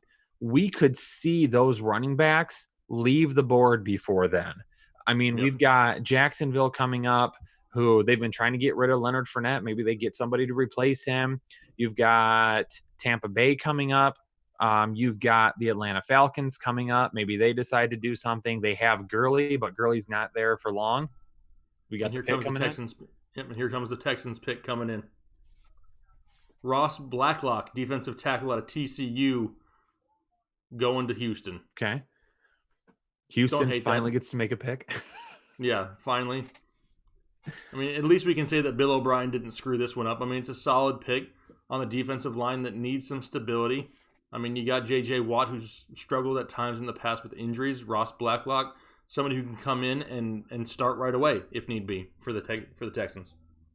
So, yeah, good. Back to the Dolphins for just a second, though. Jordan Howard's value is skyrocketing right now. Skyrocketing. Yes. I will say this. I put out a video last week about some guys. Now, obviously, one of those, Damian Williams, doesn't matter anymore. But the Jordan Howard part, you might want to take a look at that if you're doing any fantasy drafts anytime soon. Yep. Connor Lambert, I appreciate you. He wants to know our thoughts on Brandon Ayuk at the 25th spot in the first round. I don't hate it. I think he's going to have an opportunity. He's going to be somebody who is maybe another one of those guys that not a lot of people know of. And if they heard about it, they heard about it because of the hype over the past week or so. But he's going to come and have an opportunity. Could be a solid wide receiver. Not going to be somebody who comes in and sets the world on fire. He may take a year or two to get to that point. But definitely somebody with some talent coming into that offensive system. Also got DFS Life Ryan. Ryan's in the chat, and he says, hey, he put out a $15 donation and says, here's another free draft guide for a loyal fan. These guys aren't only funny, I can't say those words, Ryan, AF, but always giving back to the community. Headliner Nation for life. Much love to the team. Ryan, I appreciate it. Ryan's going to give away another draft guide in Ryan's name, and we're going to follow this all night long. George did the same. George got to pick a winner. So, Ryan, you get to do the same thing. Pick yourself somebody in the chat. Be one of the most loved people in Headliner Nation for the next 10 minutes. Paying it forward. Y'all are paying it forward. That's awesome. That's right. All right, now what about this pick that we just had with Blacklock? You on board with that one, Kyle? You like that one to Houston? Yeah, I like that one. I definitely that's definitely something that they needed to do to shore up that offensive line. Blacklock being a guy that can really stuff the middle of the defense. He can get Here comes through. Another pick, Kyle. Sorry to cut you off, but the Colts are now picking. The Colts coming up now. And they have taken Jonathan Taylor, running back out of Wisconsin, going to Indianapolis. Okay, so Marlon Mack, you're done. Yeah, Marlon Mack, it's been real. And Nyheim Hines has just lost his value. Yep. This one is a little bit intriguing. I'm not a Marlon Mack hater at all. I'm not. I thought that he was a solid running back in that system. I mean, is Jonathan Taylor a superior talent? I think he could be. They're going to have a above average offensive line. They're going to have a few weapons on the outside if they can stay healthy to pull defenders out of the box. If Phillip Rivers can throw the ball down the field at all and open up running lanes for Jonathan Taylor, huge. One biggest question mark with this guy is he's got, how much tread left on the tire. He was absolutely, I don't want to say he was overused because he's healthy, but he was used a lot in college. And now he's going to a Colts team that maybe they want to kind of share the load a little bit with him and Marlon Mack. But, I mean, you got to think with him going to Indianapolis that he's going to be the man. Yeah, he's going to have to be the man. I don't know. Maybe now that I'm thinking about it again, maybe Nyheim Hines isn't dead. It's got to be. Mac's going to lose a ton of value, but Mac isn't really a pass catching back. Taylor could be that guy, but he isn't necessarily going to have to be that guy. And Hines is a guy that can still get a lot of check down passes from Phillip Rivers. So It'll be interesting to see. That's an interesting one, but he's running behind a good offensive line now. So he definitely is going to have a lot of room to run around. Yeah, I mean, this is a little bit of a surprising pick. I would have expected more of a wide receiver skill position than a running back at this point. But like I said, I didn't hate Marlon Mack, but now, yeah, Marlon Mack has lost a lot of value. Does he become trade bait for somebody for the Indianapolis Colts? Something to think about. And now that's, Jonathan Taylor off the board and DeAndre Swift. So now J.K. Dobbins, honestly, is really the only threat to both Ronald Jones and Jonathan Howard. I don't know who Jonathan Howard or is. Jordan Howard. Jordan Howard. I think I did that last night too. Yeah. Jordan Howard, I mean. So yeah, I mean that those are the biggest threats. The running backs that are the biggest threats are falling off the board at this point. So we'll have to see what happens. Crazy. Now that we got the Jacksonville Jaguars, their pick is in. They'll be coming up here in just a minute, but I mean, a little bit of a shocker. Wasn't expecting him to Indianapolis. Great kid, well spoken. He was a cool interview at the combine. Can't say anything negative. Nothing negative about Jonathan Taylor. Just going to Indianapolis is just a little bit odd, but like I said, it just means that Marlon Mack's on his way out. Yeah, and I like this here. Where'd it go? Jonathan Winder said, or Joshua Winder, any trade value for Mack or Hines to a team like Buffalo looking to replace Frank Gore.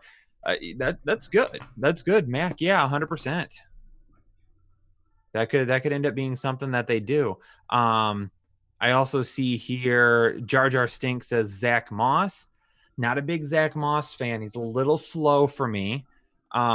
He doesn't have quite the burst that I would like to see. Some tape that I've seen of him, when he gets to the outside, he doesn't go anywhere rather quickly. So he can hit the hole all right, but once he gets around to the outside, he can't really pull away from anybody.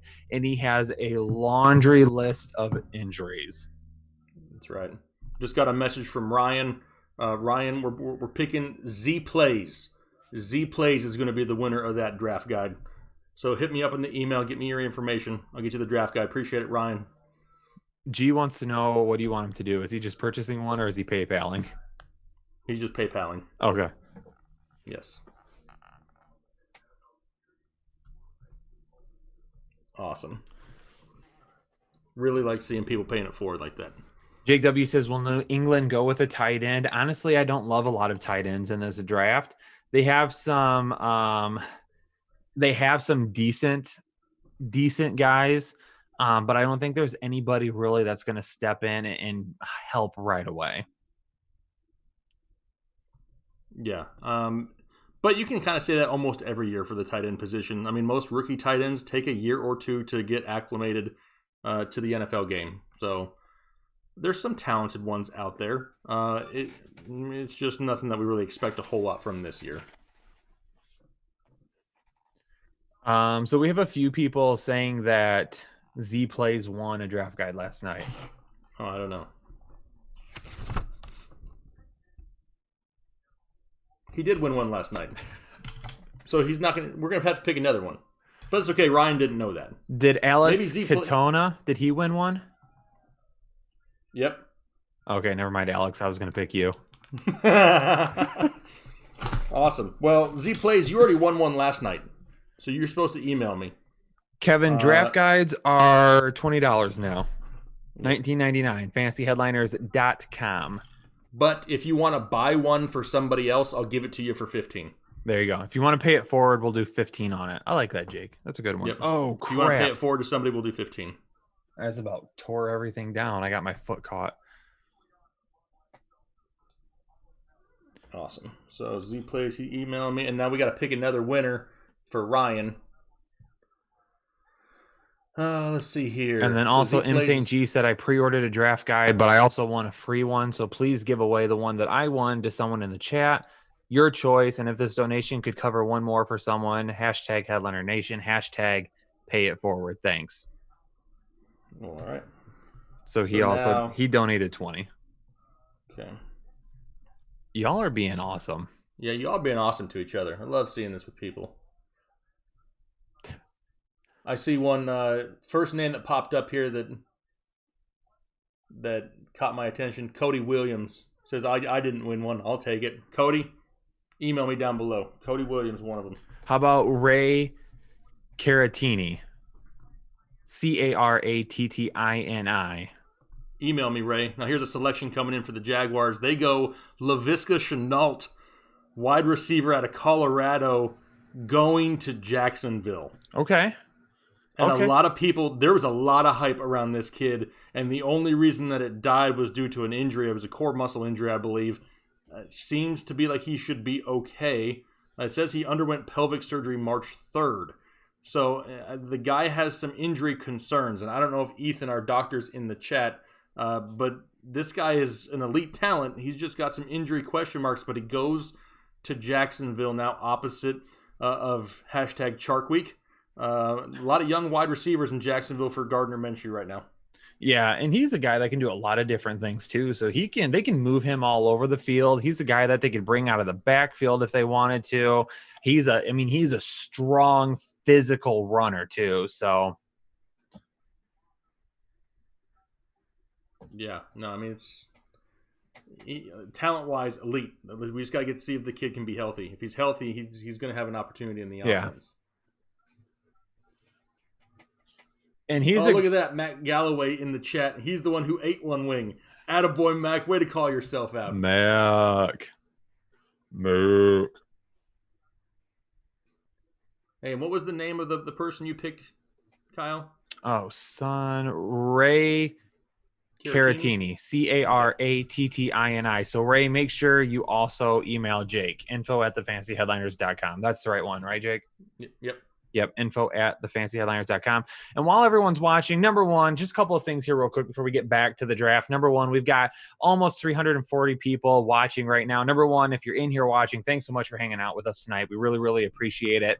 Number two, though, hit that like button for us. If you're appreciating the content, you like what's going on, hit that like button. Let's get to 300 likes on the stream. We'd really appreciate it. Let's push this stream out to more people, get some more people in here to Headliner Nation, hanging out with us.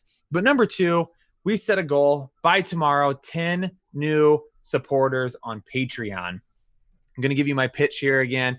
Patreon, we've been working on it a lot, and we've put together some really awesome content for you. If you go down below in the description and go over to Patreon, click on the link down there. We have a lot of different tiers that you can help support the channel in. You can do the $1 tier. That's the lowest one. If you do the $1 tier, become a part of the exclusive Headliner Nation. We're going to send you a background for your phone that's personalized. It's got your name on it, got our logo. It's really super cool. If you want to do one of the other tiers, though, we're going to do a ton of content that's going to be exclusive to Patreon. There's going to be articles. There's going to be our podcast this year, our first podcast outside of YouTube. We're going to have that over on Patreon. We're going to guarantee answers to all of your questions, whether it be this season or whether it be in the off season, whether it be a trade. It doesn't matter. 100%, you'll get your answers to your questions. We're going to have Zoom calls. We're going to do merchandise giveaway. So if you could, we have a goal of 10 new Patreon supporters by the end of the draft. We hit our goal last night. We extended it to 10 more. If you could go over there and help us out and subscribe to become a part of the exclusive Headliner Nation, we'd appreciate all that support. Yeah, so we've got a lot going on here too, Kyle. We got the Bears on the clock. The pick is in. They're coming in a minute. Derek Manzi throwing out a $15 donation to donate another draft guide to another fellow Finns fan. If we got a Dolphins fan out there, Derek Manzi willing to donate a draft guide their way also. Very much appreciated. So if you're a Finns fan, put it in the comment section. The first one that catches my eye, you're going to get a free draft guide also, courtesy of Derek Manzi. Appreciate you, Derek. Cody P says, I have the 1.1, 1.3, 1.6 in my Dynasty League, grabbing Elaire 1-1. What are your early rankings so far? I was hoping you would stream tonight. Cody, I can't really answer that for you right now, unfortunately, but we'll jump back to that in a second. And here's the Bears. The Bears pick is in. The Bears are going to select. Wait for it. Cole Kmet, tight end out of Notre Dame, going to Chicago. Ooh, that's interesting. You couldn't use Trey Burton in your scheme. All of a sudden, you're going to use Cole Kmet? Yeah. Come on. I don't like it. No, that doesn't make a whole lot of sense to me. And we've said it all along with with the Chicago Bears. We don't know what their identity is. I don't know if they know what their identity is either. But yeah, this is kind of a crazy selection. Also, the Wiz says he's a Dolphins fan. Absolutely, the Wiz. Email me down below, and you'll get the one free draft guide. Awesome. Love the generosity you guys are all doing to each other, giving away draft guides to each other so we can all share into it. That's awesome. Love to see it.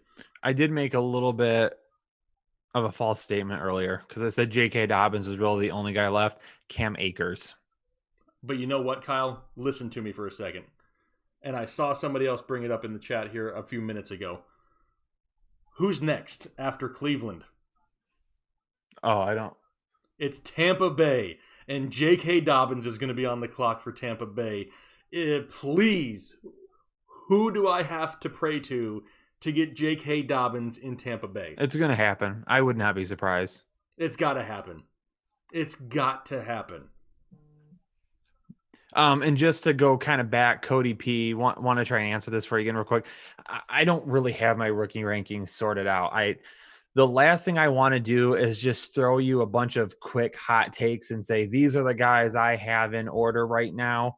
When I got to sit back and I got to look at it. I got to take a look. I got to think through it. I got to see how some of these guys fit in. So don't worry. Lots of stuff coming up soon. We're going to do videos on this. But again, Cody, over on Patreon, already talked to one of our guys, Chris C. He's going to be doing some rookie type analysis for us over there, some rookie profiles.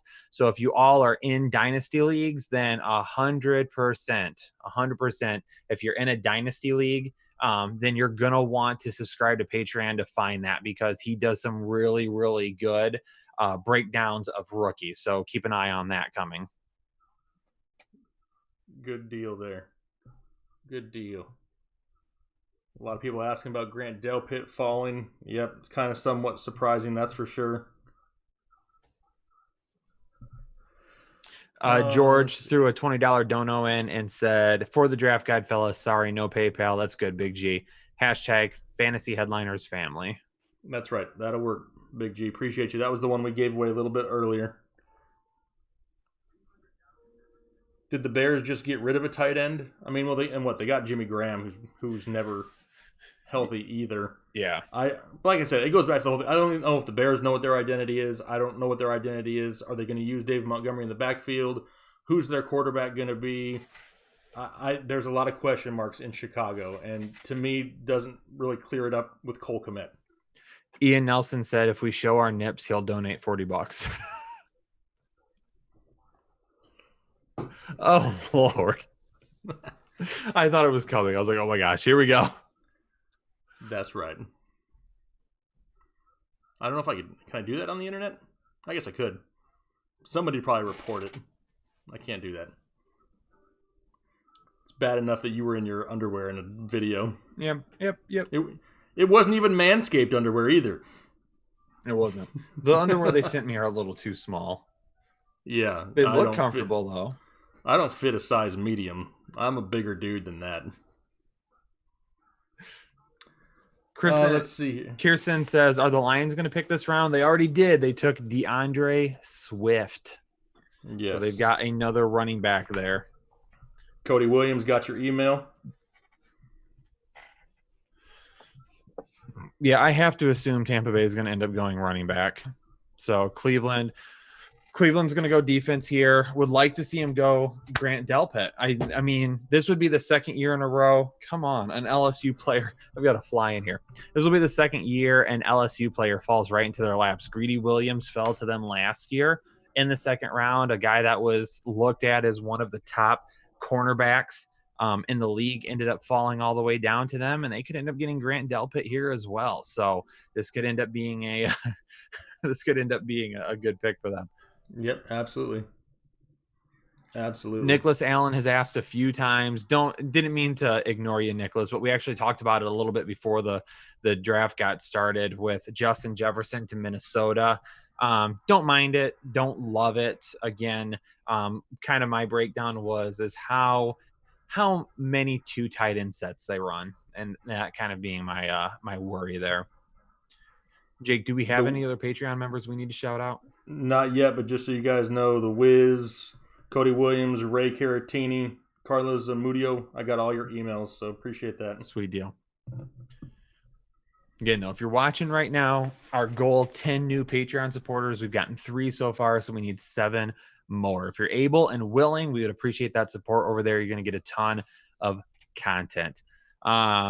Prefab says, is Myles Garrett coming back? Yes, he's already been reinstated, I believe, right? They did reinstate him already.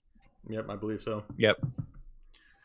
Wendy's McNuggets, where could Denzel Mims land? I'm surprised he hasn't already landed, to be honest with you. I'm surprised that he is still on the board. I think the biggest issue with Mims is the crap that's going on in the world right now. Teams didn't have enough opportunities to work him out. Yeah. He's very raw. He's very talented, but he's very raw, and he's going to need some time. I think not being able to travel as much and get some firsthand looks of him, teams are kind of just a little bit more weary. The Jets coming up at 48 could be a good landing spot for him. And here come the Browns picks.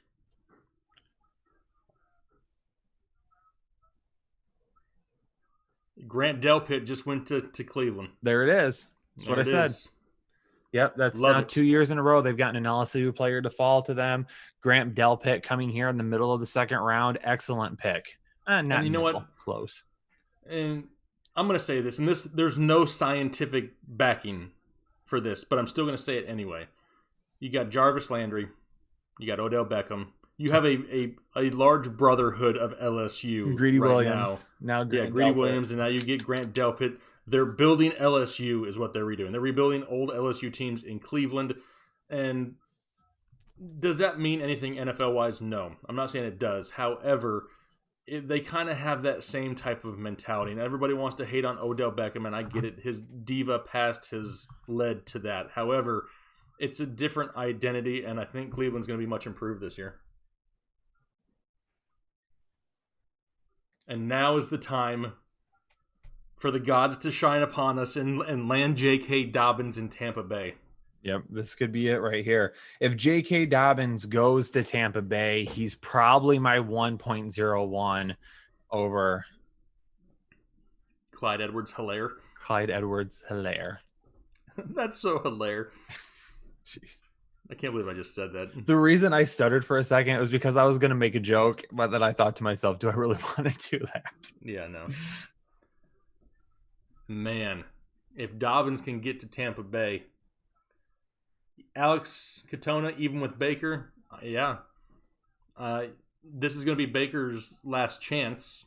I'm not going to say that he'll never play again, but this is going to be one of the last opportunities because he's getting handed a plate full of goodness. They're going to have a better defense. The offensive line is improved. You still got Odell and Landry. You got Hunt and Chubb and Hooper and Njoku. He's got talent everywhere now. And Baker Mayfield is not a bad quarterback. What makes people dislike him is his attitude and his antics from college. We haven't seen a whole lot of that in the pros, right? I mean, we've seen some NFL films, behind-the-scenes type stuff of him joking around, calling Freddie Kitchens an idiot a year before he's his head coach, and then Freddie Kitchens becomes a head coach, and everybody realizes he's an idiot.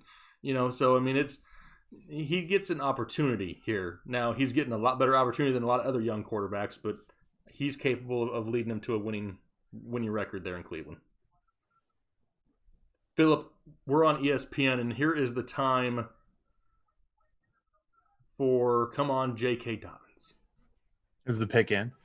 They didn't take J.K. Dobbins. They took Antoine Winfield Jr., safety out of Minnesota. Wow. Jake, Rojo's going to live this year, man. If they didn't take J.K. Dobbins there, they're not interested in replacing Rojo. I'm telling you, man. I'm telling you. I know it's hashtag say no to Rojo, but it's not happening. They are going to roll with Rojo this year. It is going to happen. If they didn't go with him there, it's not happening. All right, ladies and gentlemen, I will be handling things moving forward. Jake can't handle it anymore. Rojo's going to live.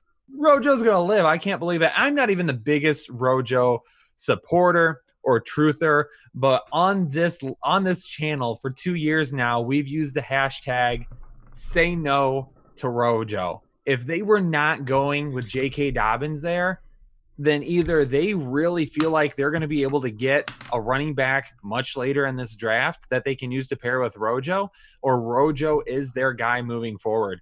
I did a video last week on running backs to watch that could either gain a ton of value or lose a ton of value in the draft. There was 3 running backs that I did. I missed on the first one, Damian Williams, because they already added Clyde Edwards-Helaire, so he's already done. But Jonathan Howard, I almost did it again. Jordan Howard and Rojo were the other ones. Okay. Both of those guys have survived running back so far, and right now could be huge values for you on draft day.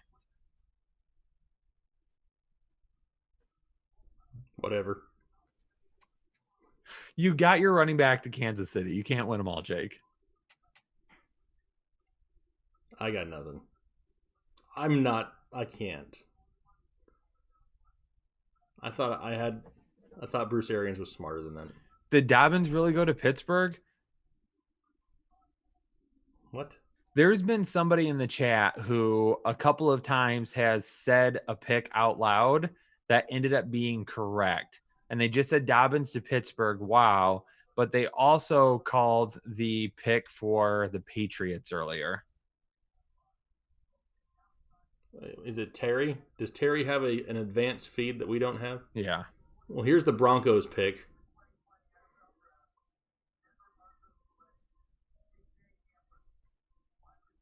KJ Hamler, wide receiver out of Penn State, going to Denver. Another wide receiver going to Denver. Wow. Okay. Do I love it? Don't love it. Don't love it for him. Not so much for Hamler. No, I think that Judy and Sutton have pretty much solidified themselves there.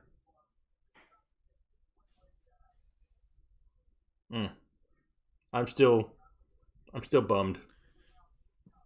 You are bummed. Okay. I'm legit bummed out right now. When does Pittsburgh picks at 49? They're going to take J.K. Dobbins. It could happen. They're going to. I know my man Joey. Joey, you out there in the chat? If you're out there in the chat, let us know. But I know you messaged me earlier and said you really wanted one. It is. It's happening. Dobbins is going to Pittsburgh.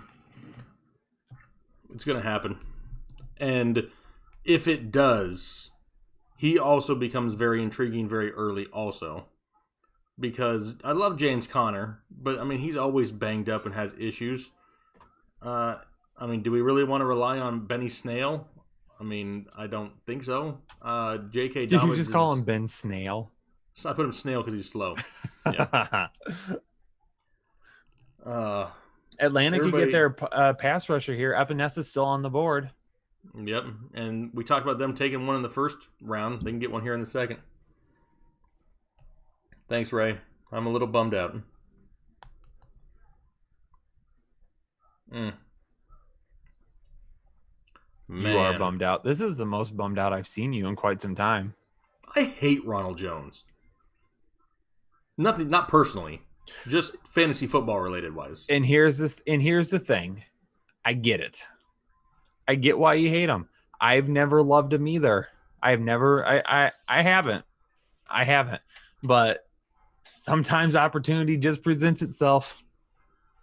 I mean, we're talking about a guy that was benched at times last year for, missing blocking assignments and all kinds of things. And now all of a sudden you get a talent like a J.K. Dobbins and you pass on it for Ronald Jones?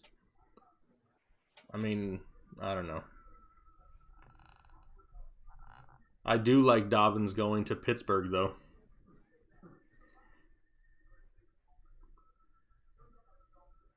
Man.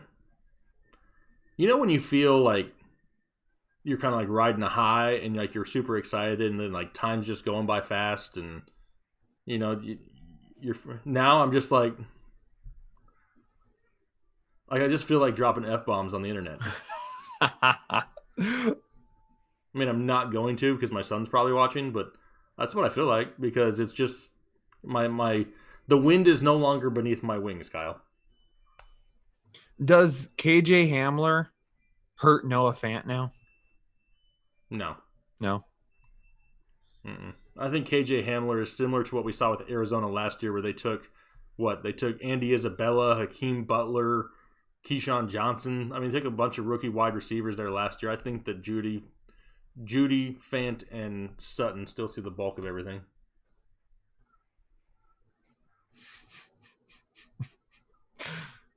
Some of these tweets tonight are hilarious.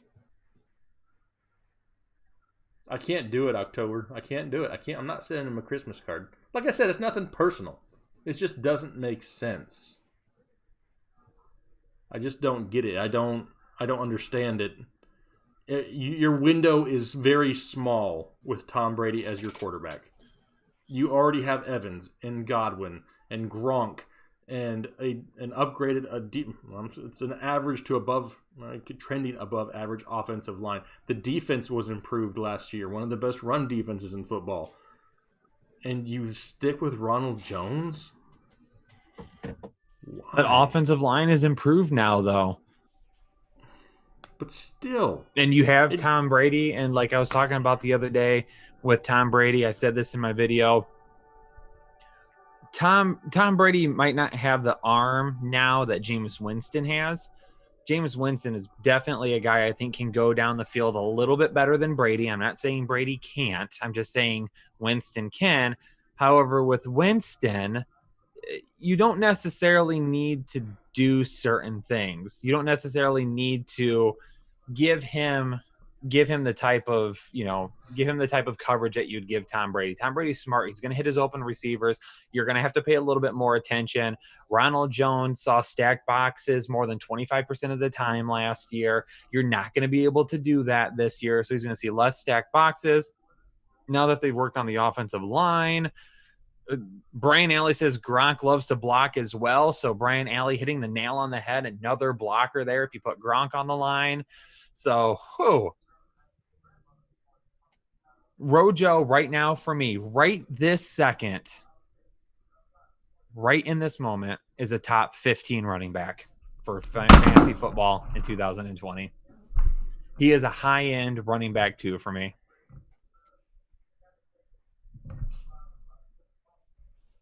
I can't do it. AJEP says Bucks could be targeting a Fournette trade. I don't think so. No one's gonna give up anything for Fournette. I don't think they're gonna trade for Mac. I don't think they're trading for running backs. I don't think they think they need to go get a running back. Here comes Atlanta's pick.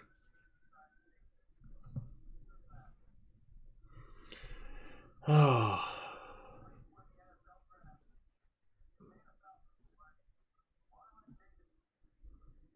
The Falcons select Marlon Davidson, defensive end out of Auburn, which is the right position, right? We wanted a pass rusher.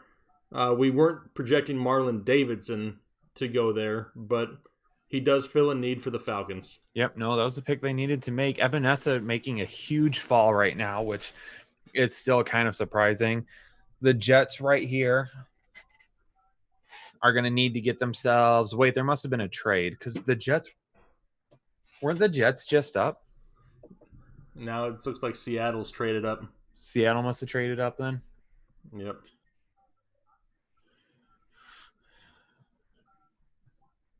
Did Seattle trade up for J.K. Dobbins? I mean, maybe. If it does, it speaks volumes about the health of Penny and Carson.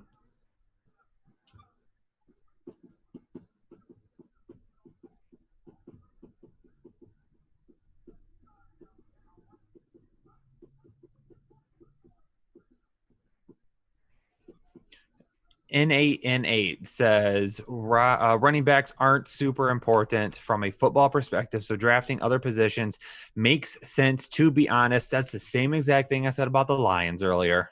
Yeah. I mean, it's exactly what we're saying. This is just my intentional dislike of Ronald Jones. That's all this is I'm trying to do whatever I can to not say that Ronald Jones is a decent option. But I'm not going to just... No. I'm not happy about it. Dobbins going to fall to the Rams? I don't know. I don't think he gets past Pittsburgh. Yeah, I don't think he does either. No. Jake, I know we talked about cutting this off at 8:30. Is that still the plan? More than likely, we'll finish the second round. Okay. We'll finish the second. We can't do no 5-hour stream tonight. No, can't do that. Actually, it was longer than 5. It was like about 5 hours of stream-wise. We'll get through the second. So let's see. Let's take a look at some of... So obviously Seattle on the board right now. Yeah, and they're about to pick too. And maybe this is Epenesa. They need a pass rush. Yep.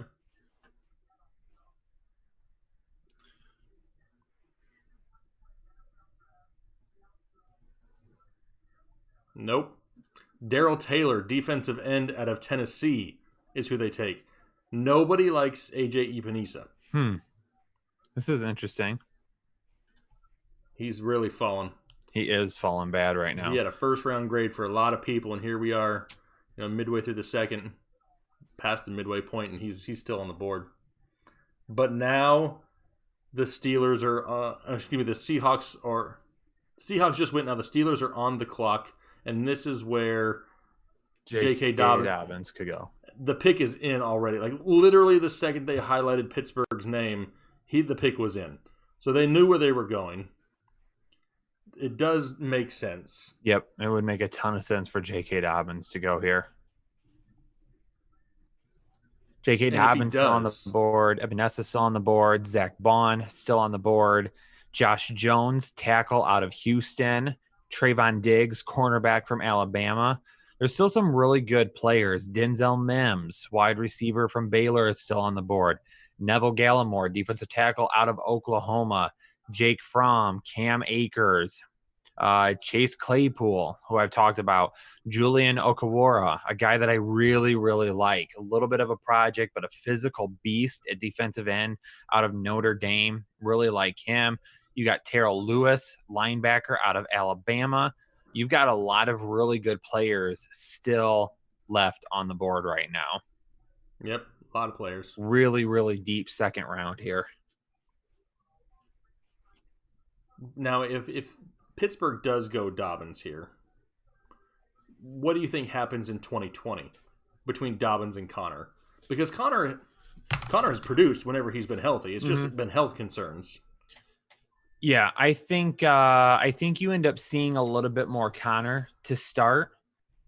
Basically the way we saw like Miles Sanders and Jordan Howard last year. You saw a little bit more Howard to start, and then as the season wore on, then Howard goes down with his injury, and then now all of a sudden Miles Sanders takes over. Kind of the same thing this year, as I think you see a little bit more of Connor to start, and then if there's an injury or anything, then J.K. Dobbins is the guy. But I think you see a lot of J.K. Dobbins in pass catching situations.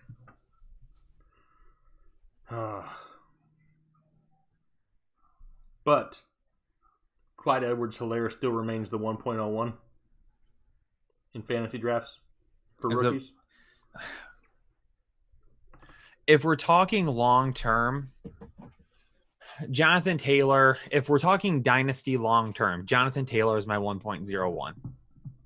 He's my guy.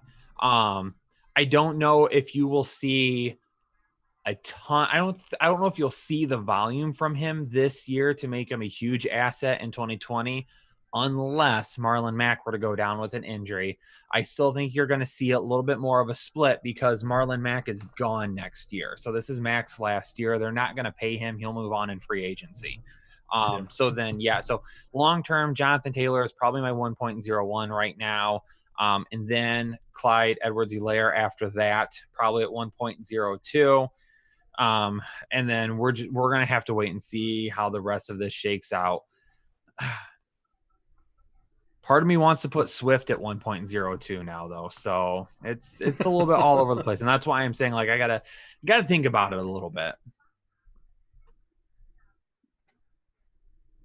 Let's see here.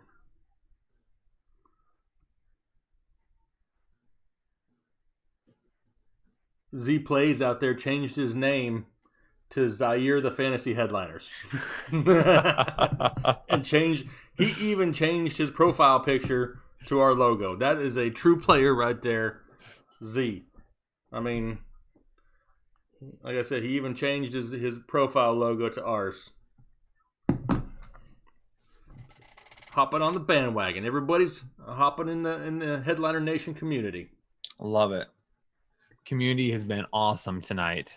That's right. People paying it forward to a lot of people. Love to see that.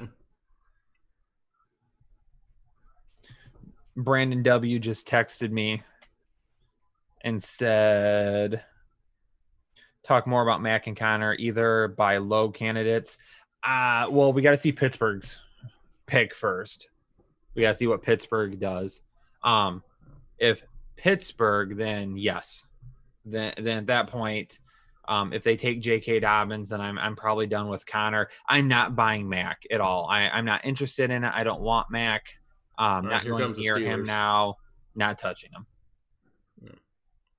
Chase Claypool, wide receiver out of Notre Dame, to Pittsburgh. Okay. Wow. Another one of those picks I don't exactly get. I don't understand.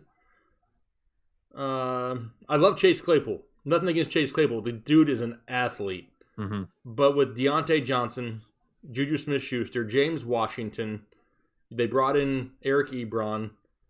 You have James Conner in the backfield. We've talked about his health concerns. Chase Claypool, where does he really fit in this offense? They're going to move him to tight end.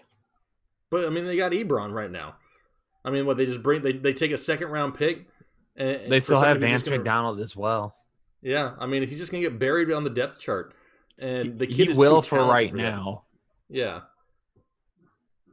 But again, too, earlier with him, like I was saying, yeah, like it's, I mean, there's going to need to be some time. He's going to have a little bit of time. Wow. Well, so much for all the J.K. Dobbins love to Pittsburgh. I gotta message Mac. Mac's a big Steelers fan, and he was all pumped up because he thought he was going to get Dobbins. I'm just going to text him right now and say, or not. Or not. That didn't happen. Because that didn't happen. Oh, wow. 269 likes. Still haven't hit the 300 like mark, which is kind of sad. We had almost 700 last night. Hit the like button for us as we spend our Friday nights with you. Our Friday night, hanging out, chillaxing, shooting some b-ball outside of the school. Okay, no, we weren't doing that. I mean, I almost busted out in the Fresh Prince of Bel-Air theme song right there. I wanted to. So who does Chicago go now? Chicago's on the clock. I mean, do we have any idea what Chicago's going to do at this point? I don't know if Chicago knows. I think they may just be throwing darts at this point. They're going to take another tight end. Yeah, they're going to take another tight. Who's the next best tight end? That's who's going to Chicago.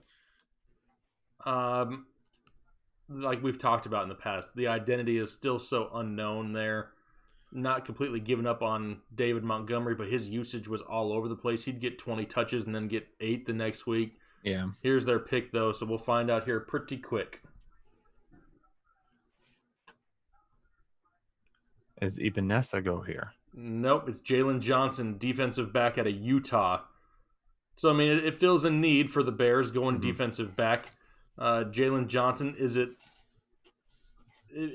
not a horrible pick. I like I said, I think it fills a need for them. He's, out of Utah. I don't know a whole lot about Jalen Johnson, to be completely honest. Obviously, he's, a talented defensive back here, and he fills a need for the Chicago Bears, but that still doesn't solve the identity of what are the Chicago Bears. Does J.K. Dobbins go to L.A.? I mean, we talked about it before the stream started. Didn't we talk about that early when we were talking about do we think it's going to stay Darrell Henderson there? And it may not. Maybe they are not expecting to get a J.K. Dobbins. Let me switch back over here to best available. Epenesa, again, a guy that could go here but continues to get looked over. Could end up going to the Cowboys.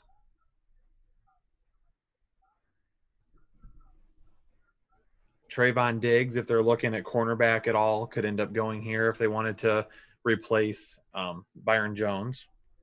Our boy Chris in the chat. Also, Chris, the second Chris, he's in the chat also. He's talking about Dobbins to Bills Mafia. Oh, I really hope not. I hope not either, because I love me some Devin Singletary. Yeah, that kills Devin Singletary. Kills him. Not a bad pick NFL-wise, but... Hey, 300 likes. Hey, perfect. I thought they were going to announce a pick here, but Goodell's just talking. Dallas going edge rusher, Peyton Spears. That's what it would make sense, but I don't understand why Epenesa is still on the board. I think it makes sense for him to go here, but I thought it made sense for him to go about 20 picks earlier, and he hasn't yet. Yeah. So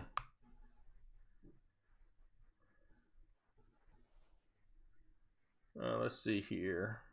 Akers to the Dolphins. Wolfgang, that's a possibility. I mean, we've been thinking about that since their third pick in the first round. There's a chance to take a running back.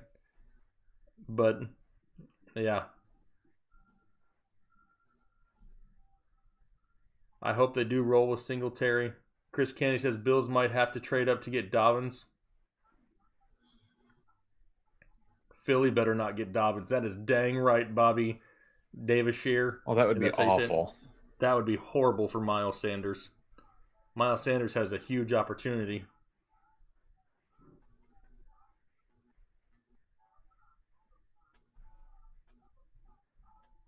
Dobbins to the Jets and move Bell to the Bucks. I actually don't hate that. I don't think they would do that, but I wouldn't hate it. True Legends in the chat. Throwing out random bananas. Just one? Who eats just one banana? Who just eats one banana? Just one banana. Single Wing still out there in the chat. Lone Winger. David winger. Madlock wants a virtual high five. Between what? Between us. I gotta go this way. There you go, Kyle. Got it. There's the noise, too.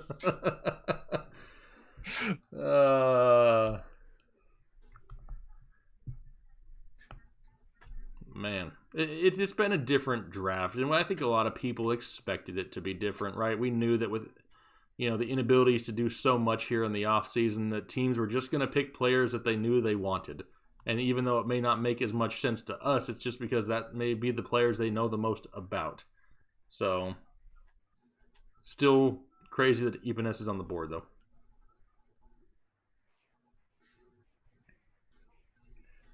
Rojo is the one wing Tampa Bay took. I hate that. Big Stuff says, what's up from Daytona Beach? Big Stuff, hopefully you're doing well, staying safe down there.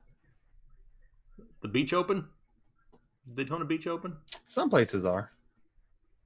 I don't know. Let's see here. John wants me to get the tiny helmet out. We need a lot more likes for the tiny helmet. We do. Do we have any more Patreon members that we need to shout out? Let me check. Because I do want to make sure they get recognized. No. We have Josh sent me his address for the N'Keal Harry card, and that's it.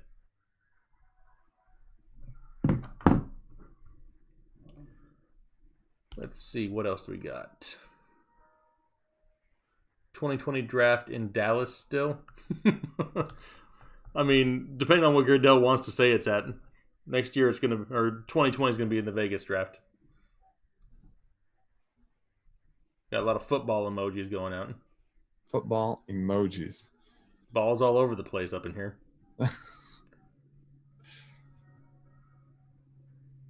Wendy's McNugget says he had a tire blow up next to him on the interstate driving home to watch the draft.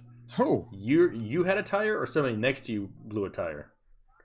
If you blew a tire on the interstate and you're still in the chat talking to us, salute to you, sir. yeah. David Matlock throwing out a dono. Thanks for doing the high five. David, appreciate the donation there. Appreciate the support. Again, just tossing it out there too. We have a goal right now of 10 new Patreon supporters by the end of the draft tomorrow. We've got 3 right now. We're 7 away. So if you're looking for some really awesome exclusive content that you can only get through Patreon, head on over there. You can sub for as little as $1 a month. You can go up to 5, 10, 20. Each tier gets you a little bit more. If you're into DFS, we're going to have all of our DFS stuff this year within that $20 tier. You're going to get picks and things like that too. So just keep that in mind. Somebody said they were here for the Rojo jersey giveaway that I would do. I'm not going to buy a Rojo jersey to give away. I couldn't do it. I'm going to I get I got a lot of jerseys. I'll give you a Corey Davis jersey. How about that? An autographed Corey Davis jersey. That's about as low as it gets. All right, here's Dallas's pick. Jalen Hurts.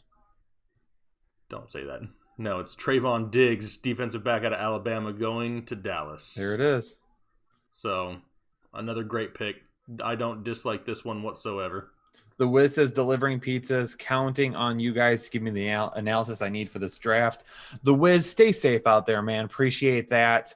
Be careful out there while you're delivering pizzas. Thank you for doing that. Thank you for working a job that is helping get food to families out there right now. I'll eat more pizza if he wants to deliver some here. Do you want to deliver it here? Do you deliver to North Carolina? You would have to pay me to take a Rojo jersey. Yeah, I wouldn't be able to hit the submit button in a checkout to buy it. So yeah. So I'm going to head out. Where are you going? I'm going to take a look at something here real quick. Okay. I'll be here. The Rams coming up now. Sounds like it's just another place for us to say, oh, maybe this is where J.K. Dobbins goes. But, I mean, we've said that now, I think 3 or 4 times. And we've been wrong every time. So. There are no signed Ronald Jones jerseys. Oh. You know why? Nobody wants one. Because he's not that good. So I think, man, I feel like it could potentially be a running back here, but it's got to come on. Just take Dobbins. Give us I mean, it fits, right? No Todd Gurley. They got Darrell Henderson and Malcolm Brown. Now the window has almost completely slammed closed. It's almost shut for the Rams. But they still have Cooper Kupp and Robert Woods, an above-average offensive line. A lot of people hate Jared Goff. I mean, just because he looks like he eats Crayola crayons on the weekend doesn't mean he's a horrible NFL quarterback.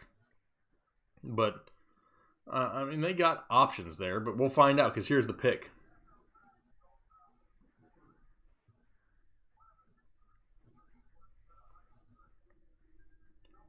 Just say the pick, Roger.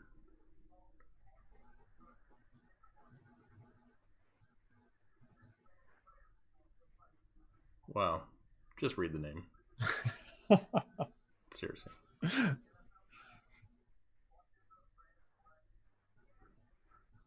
Cam Akers, running back out of Florida State. Well, okay, so they take the running back that we talk about, right? They didn't take the one that we want. And the only way I can explain this is the last time people saw J.K. Dobbins play, he was hurt, right? He got hurt, had a high ankle sprain, didn't finish the season.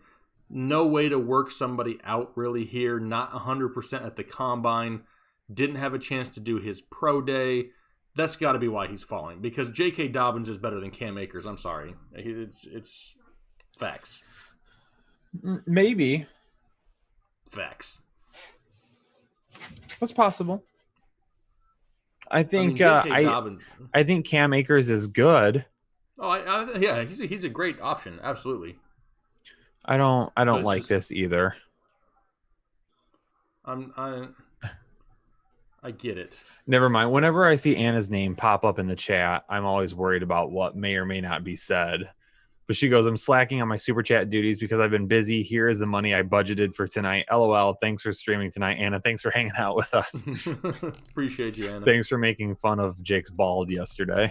And see, look at that. You caused me to cut my hair. I blame this solely on you.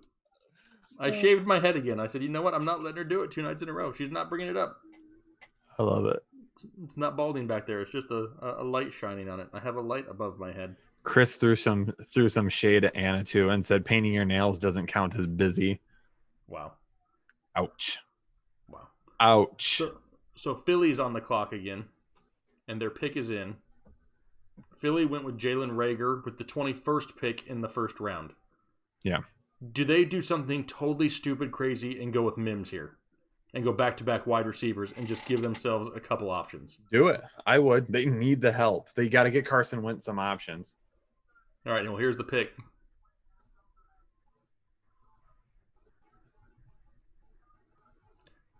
Wow, Jalen Hurts, quarterback out of Oklahoma, going to Philadelphia. Oh, my God. Oh, my God. What? Wow. What? Wow. What?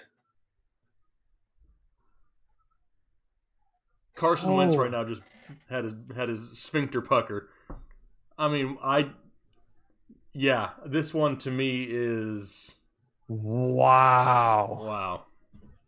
How about Jalen that? Hurts. How about that? Two teams that need to get weapons for their star quarterback get their replacements instead. Yep. Carson Wentz gets his replacement in Jalen Hurts. And then last night, Jordan Love goes to Green Bay. Wow.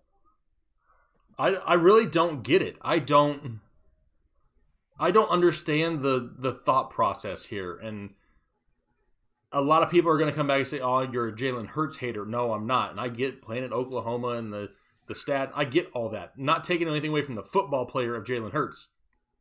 The situation, though, why? That part I don't get. I mean, I could understand if Carson Wentz was older. At least we can say with Aaron Rodgers, listen, dude's on the back end of his career, give him time to mentor somebody coming in. You can't say that with Carson Wentz. He's too young. I mean, it's not like his career's almost over. He's had trouble staying healthy, but to me, this makes no sense at all. Wow. Don't love it. Yeah, I mean, I know Wentz has been hurt, and I know he's had some issues, but Wentz is a good quarterback. Yeah, I mean, the problem with Wentz, other than health, if he's healthy, the biggest problem is he doesn't have consistent weapons to throw to because all of his wide receivers get hurt every single year.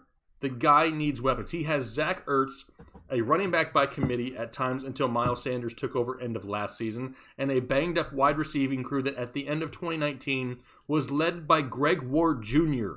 Don't lie, you have no idea who the hell Greg Ward Jr. was before last year, unless you're from the state that he went to college in.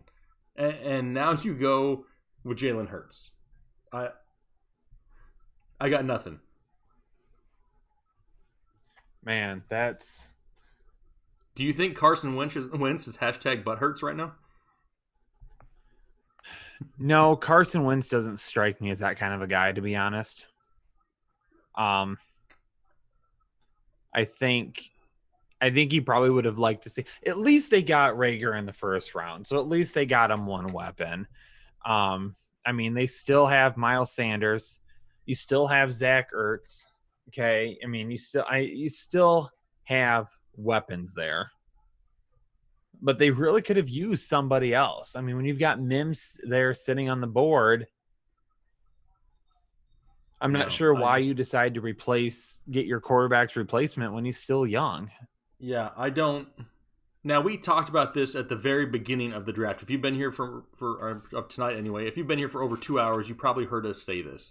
Because we were asked, one of the very first questions was, does Jalen Hurts get drafted tonight?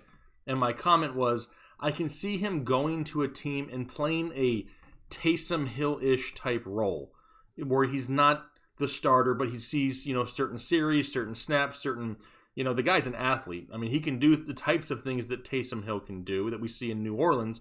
Does he go to Philadelphia and become a gadget player? Maybe, and then if Wentz gets hurt again, they have that other option. That's the only thing that's the only reason I can think. Yeah. Outside of that, I got nothing. Buffalo's here. They could potentially invest in J.K. Dobbins. Miami's coming up at 56. They could still potentially invest in J.K. Dobbins. So he's still got a couple of suitors coming up here soon. Mims to Baltimore at 55. Rocky Road Warrior just says that they're in the chat. So that's something that could happen here too.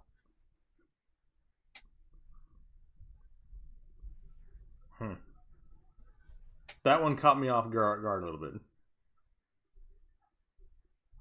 You know what would make it really dangerous? A lot of RPOs with Jalen Hurts and Miles Sanders. Miles Sanders could really benefit from that. But do they just? I mean, they can't just give up on Wentz now. I can't see that either. No.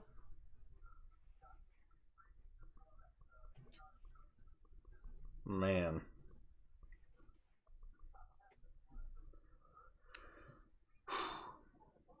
Yeah, Epenesa makes a lot of sense here. Chris said that in the chat. I mean, that would be great. I mean, they get somebody with a first-round grade here at 54 overall. It would bring some normalcy back to the draft.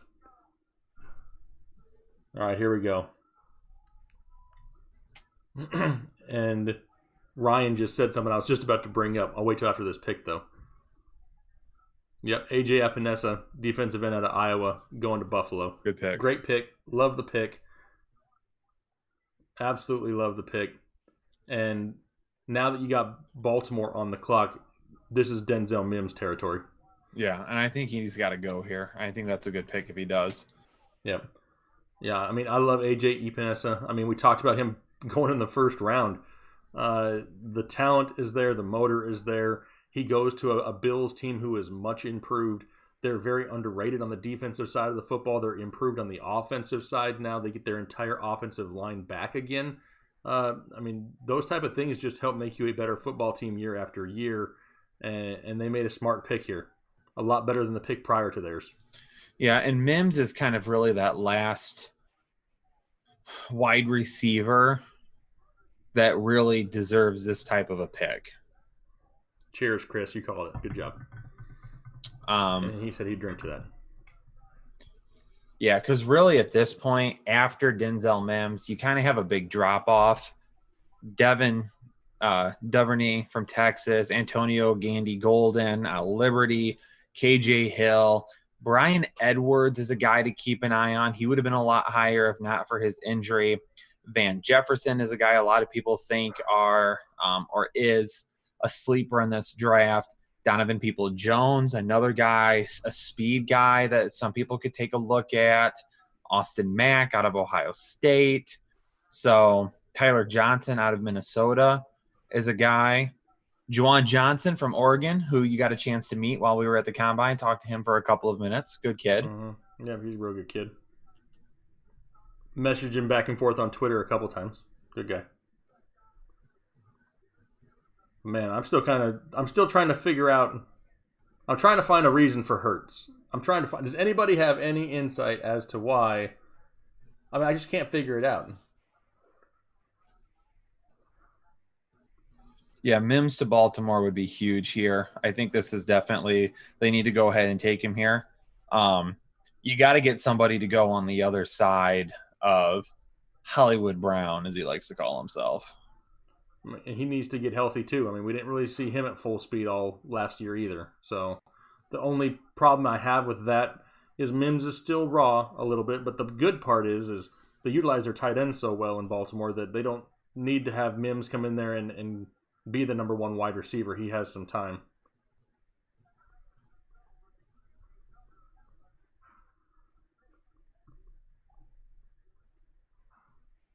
The one thing that I think maybe teams might be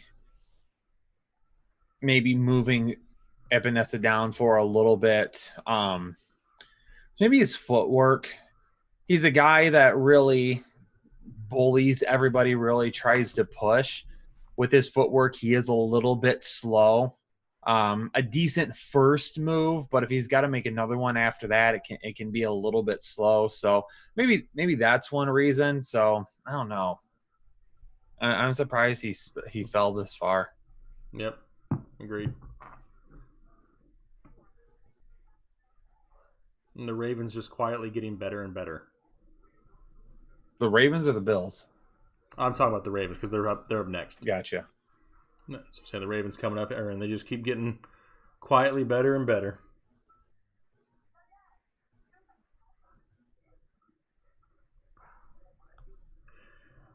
Oh, crazy. Who's the next QB taken? Is it Fromm? Is it Eason? I mean, I would think that Fromm makes more sense to me, depending on where, but I don't know if we see them anytime soon. Cody Williams. It's because Carson is always hurts. Still really a lot of really good players left on the board too right now. Yep, agreed. Neville Gallimore is a guy that I'm really surprised has not been taken yet. And he is a guy that potentially, as we get here more towards the late second round, I'd like to see the Lions try to trade back into the second round to get. They need a defensive tackle. Like to see him move up. Baltimore goes right now. Then you've got Miami on the clock again. LA's back on the clock after that. Minnesota, the Jets, Baltimore with another pick. Tennessee, Green Bay, Kansas City, and Seattle. Detroit might have 2 third-round picks, or they just have 1. No, they have 2. So I'd like to, I mean, if they could use both of those third-round picks to move up, if they don't think Gallimore is going to be there, I'd like to see him get back up here and take him. Mm-hmm. Miami could take Dobbins. Miami's coming back up here in a minute. Yep. I mean, they're kind of just going to be like, all right, fine. You forced us to go ahead and take a running back. We'll do it. Fulton, yeah, he'll be a massive steal, Bobby. Who's the first kicker to go? Whenever the Texans pick again. It sounds like a Bill O'Brien type move.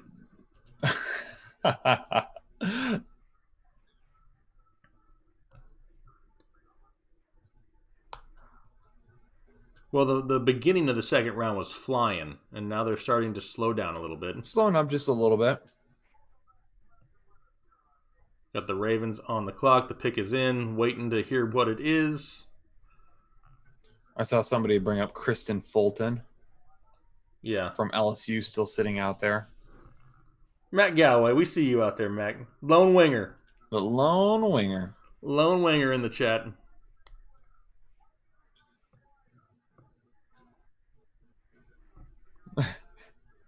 TJ Schumann, the lone boner, donates a lone dollar. I think that has to be on purpose. That's meant to be that way. Mac's new number is 1. All right, here's the Baltimore Ravens pick.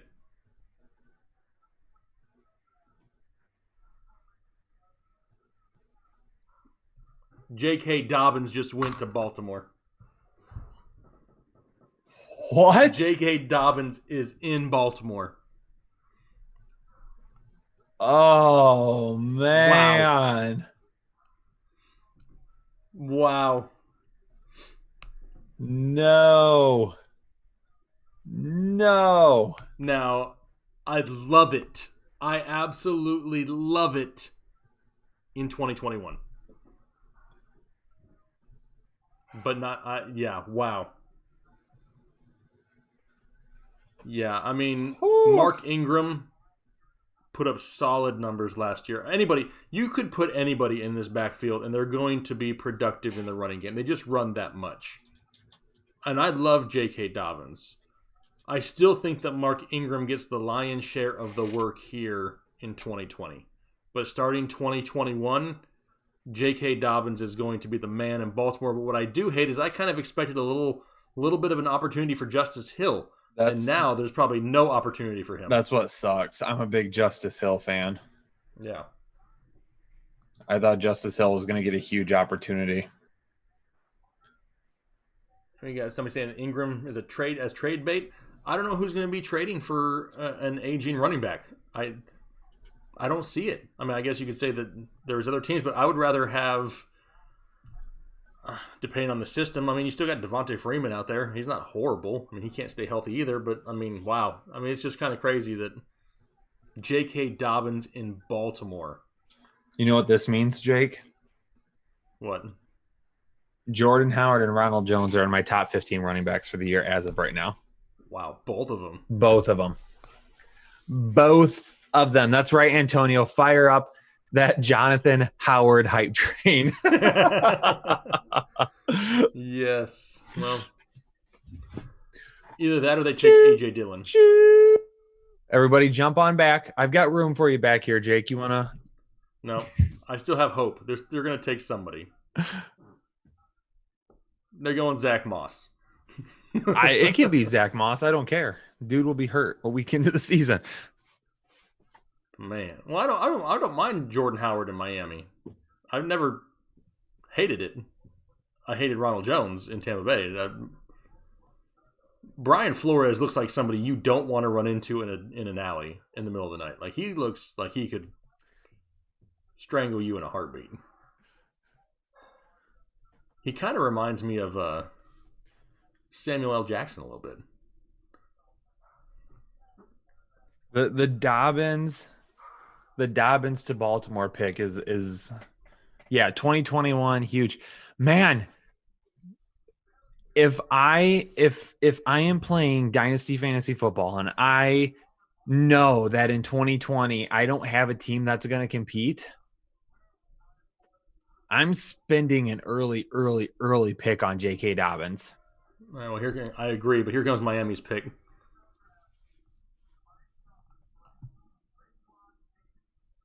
Raekwon Davis, defensive tackle out of Alabama. Okay. So another solid pick for Miami, building a solid team, not going after big name hype. They're building a squad. They're doing really well. They are doing really well. Miami is one of my winners right now in this draft. I'm blown away with Jalen Hurts going to Philly and J.K. Dobbins going to Baltimore. Those are the two biggest things of the night. Yeah, those are crazy. Man,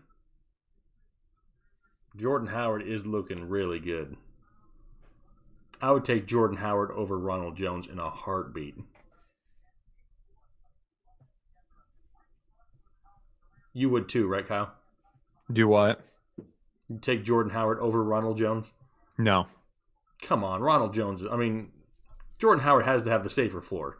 Ronald Jones will have a safer floor and a much higher ceiling.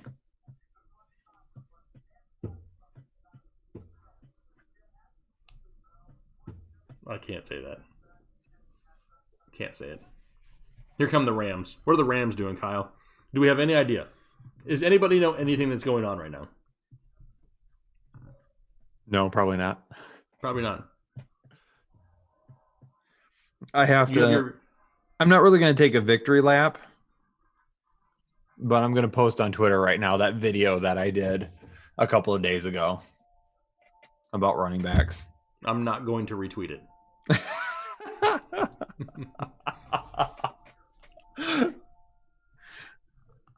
I don't blame you. Christian, I'm not going to flip-flop. I'm not a flip-flopper. If I don't like somebody, I'm not going to like them. There's other channels out there that will tell you somebody sucks and then tells you the next week that they love them, that you should absolutely be a must-have. Not that guy. Not that guy. Jake, Ronald Jones locked in top 15 running back this year in half PPR formats. What are we betting? You and me? Yeah. Well, that's something we're going to have to think about. Okay. Because It's going to happen. Lock it in right now, ladies and gentlemen. Ronald Jones, a top 15 running back, half PPR. You're going to get him. I'm going to bring this up. Where is it? Do I still have the graphics from that video? Because that's got all the information on it. Let me check here real quick. can't do it. Jonathan Howard and Ronald Jones. Who the heck is Jonathan Howard? I keep saying it. Jordan Howard. Oh, crap. Jordan Howard and Jonathan Jones. No, Ronald Jones. I'm kidding. Wow. Huge winners. Yep, here it is. Hold on. I still got it. Let me just give you all a peek into this, okay? I did a video on this last week, okay? And I'm going to give you a quick, that Rojo drink, man. Hold on. It's not loading now. You know why? It works as good as Ronald Jones does. Man. So let's talk Jordan Howard first. Jordan Howard last year with Philadelphia, 119 carries, 525 yards, 4.5 yards average, 6 touchdowns. Ended up getting hurt about halfway through the season, so he didn't play a full year. Right now, his ADP sits around 131. He is the running back 48 off draft boards right now. Since his rookie season in 2016, 3,895 rushing yards. That's third most in the NFL. He's also top 10 in most rushing touchdowns since 2016. He's scored at least 6 rushing touchdowns in each season since 2016.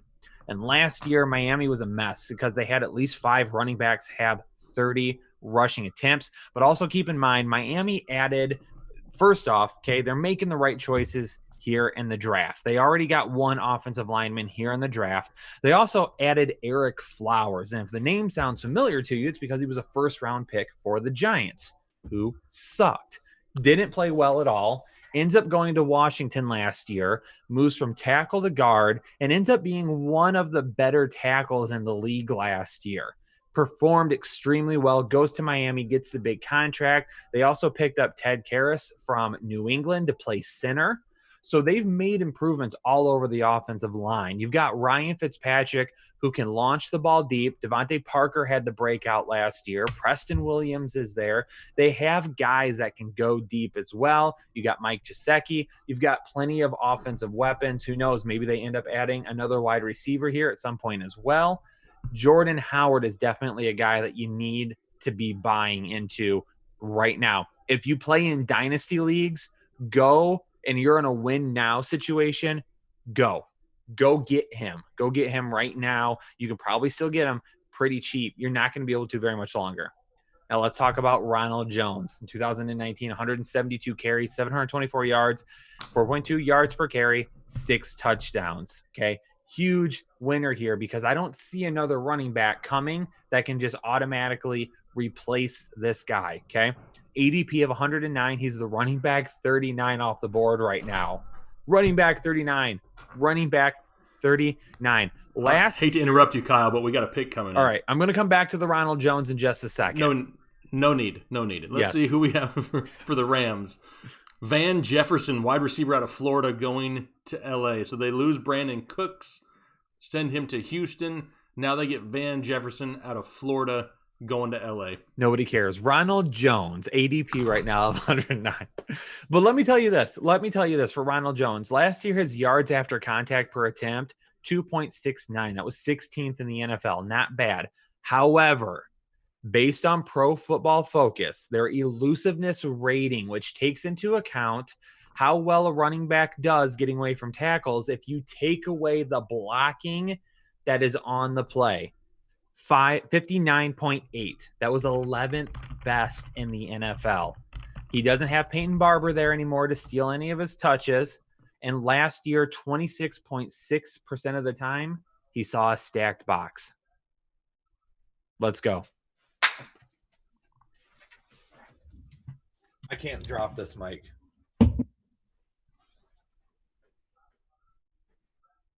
Wow. I'm going to tell you all what. If I did not just sell you on Ronald Jones and Jordan Howard, then I don't know. Christian wants to know if we can mute you. Christian, you can mute me all you want to. I'm trying to make you a better fantasy player. I mean, all the information I just gave to you is good, solid information. Okay? You don't like it, find another channel. Wow. Or you just hop on my bandwagon and hop on my side and stand on the line cross the line and come to my side and be like, never Rojo. I'm telling y'all. I'm telling you. I'm not trolling Jake with this. I'm not doing it because he hates Ronald Jones. I'm doing it because I fully believe that we have something on our hands here. And the good thing about Ronald Jones is, yeah, he's been bad, but that's why he's being overlooked. So he's such a great value for you. Such a great value. I expect you to trade for him in our Dynasty League. I should have. I could have gotten a lot cheaper. Lior's going to hold out now. No, he won't. Oh, yeah, he will. All right. Got another pick coming in. Minnesota Vikings. You didn't even talk about Van Jefferson because you were so worried about Rojo. Ezra Cleveland, tackle out of Boise State, is who's going to the Minnesota Vikings. Another smart pick. Offensive line, protect Kirk Cousins. Good pick. I don't hate it. Derek says my friends are killing it in a giving mood tonight. Another free draft guide on me. You guys pick the winner. Derek's gonna help out. Awesome. Derek giving away another draft guide. Who wants one? You catch my eye and you'll get it.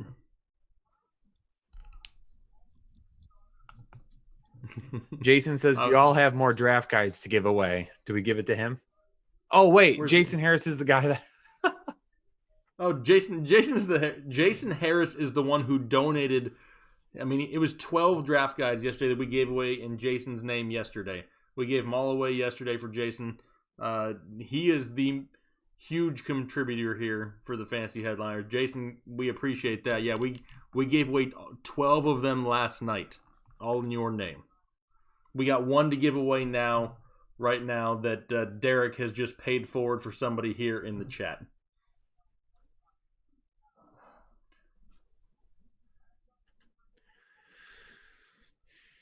Who is going to walk away with it? Jake, you're going to have to take over. I'm out of breath after... It's fine. After all that. That's fine with me. I'm going to take a nap. Jason's like, yeah, I don't want one. He's already got one.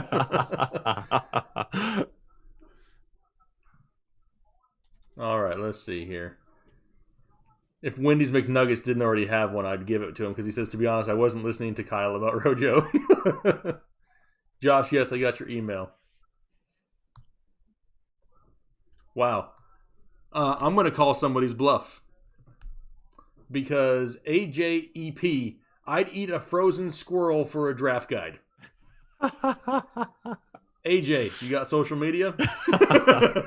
Oh God, why would you want to see that? I don't really care to see it, but I just want to see you hold up a frozen squirrel. But ugh. AJEP, email me at the email address down below.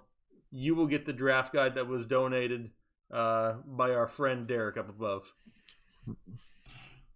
Jake, I'm starting to get to that point. All right. Well, we'll all leave, Kyle. I'm starting to get to that point. We may need to start wrapping it up here soon. Yep, I know. We're getting pretty close. Trying to make it through the second round. We're at pick 59 right now, and it's starting to drag. So AJ, email me down below. It's in the description.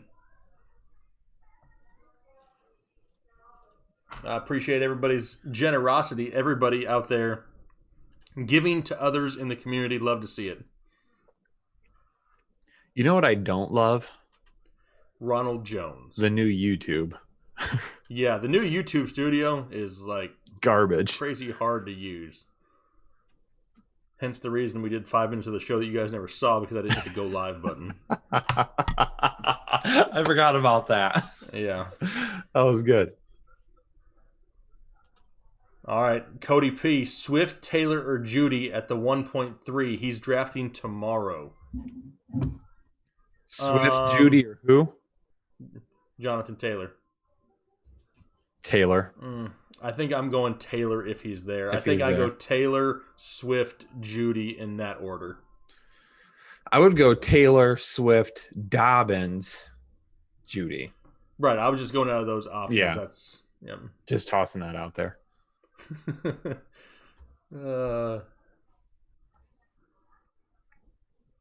What else we got?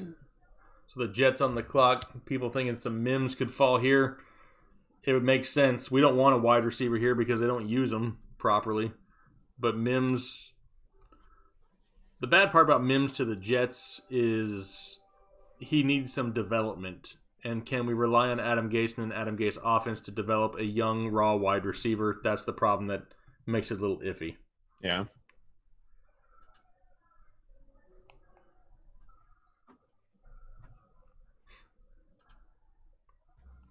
But yeah, I want to see that frozen squirrel. Find us on social media. Our Twitter is right there. You can also see links to our Facebook and Instagram down below in the comments. If you're on Facebook, Instagram, and you're not following us, just go follow us on there. I mean, we try to be as involved as we possibly can. Chris Kennedy thinks it's Mims. Now you're talking about Taylor Swift, Alpha Jerk. Yeah, I mean, she'd be up there at the 1.03. TJ Schumann, Kyle, what would you offer for Jordan Howard in Dynasty? Not a whole lot, because you get maybe a year of them, year and a half. You can get him for maybe, if you got a low-end second-round pick and maybe a guy on your roster, maybe a wide receiver that you could part with that maybe has a little bit of upside or something like that. I think you could pull that off. Oh, look at that. Eric. Que pasa, Kyle y Jake? ¿Cómo están? Saludos a Mexico. Gracias, amigos. Viva la raza. I don't know any of that. You don't know any of that. I got all of that, Eric. Eric family up in the house.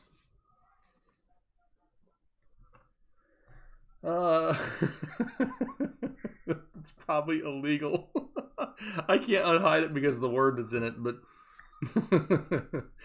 you're probably right. You probably can't videotape yourself eating a squirrel. And I don't want you to actually eat the squirrel. I just want you to like pose with the squirrel. If Ronald Jones finishes as RB1, Kyle, will you buy a jersey? I was going to go buy a jersey right now. I couldn't find one. I'll find you one. I'll find you one and just take it out of your pay. I'll pay you in Ronald Jones memorabilia. Wait a second. Come on, Jets. The pick has been in forever. What are we waiting for? I'm getting tired again. And I don't want to get yelled at because we ended up streaming for 3 hours. Oh, you're going to get yelled at.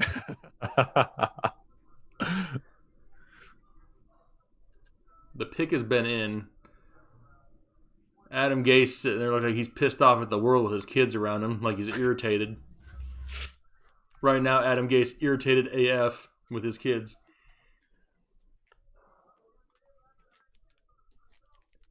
Nobody cares, Goodell. Quit looking at the screen and trying to pump up a crowd that nobody likes you.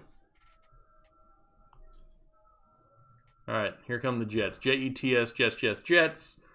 They go... There it is. Mims going to the Jets. Good pick. It's a great pick for the need.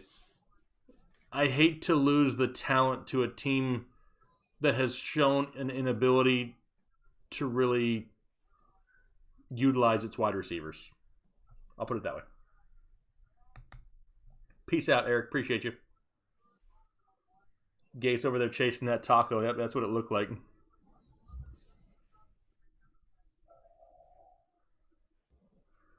Oh, next up on the clock, we got the Ravens back up on the clock.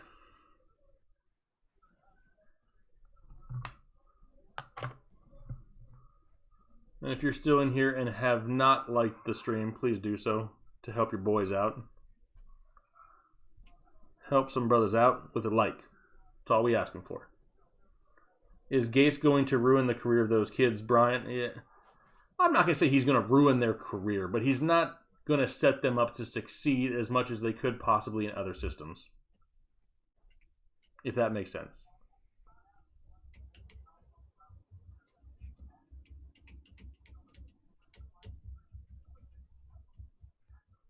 Ethan out there. Ethan, did you understand the Spanish?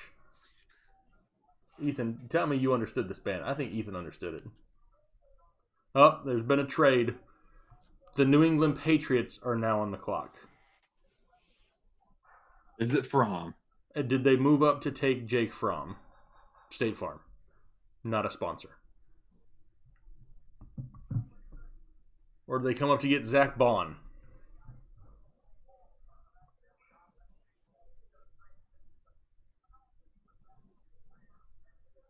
Yes, there are more likes than people watching, but we've been streaming for over 3 hours.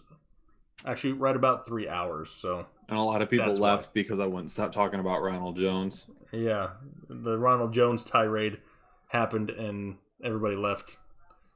See, Ethan out there, si senor, he speaks Spanish. He hablas the español just fine.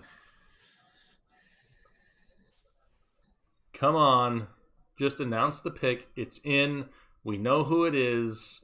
Quit dragging it out.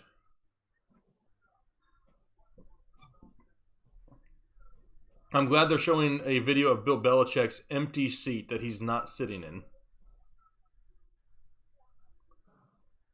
Bill Belichick, he's over there. He's probably in the bathroom dropping one. He don't care.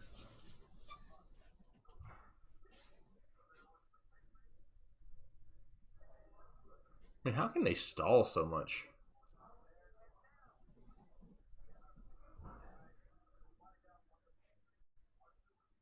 That's right, 2 hours. It's actually on my side, 2 hours, 45 minutes, and 37 seconds, and that's because that's the 5 minutes that we started without you guys. All right, the Patriots up. Here's their selection. The 60th pick. Josh Uche out of Michigan, linebacker. Oh, he gets paired up with his boy Chase Winovich. Yep. What'd you call me? Yep, so he's going to New England. So not a bad pick. It's not bad. It's a good sexy. pick. It's a solid pick. It's not a bad pick whatsoever. It's a good pick. Yeah. Great pick. Uche is a stud. Uche. I want to go back just a second to Van Jefferson to LA.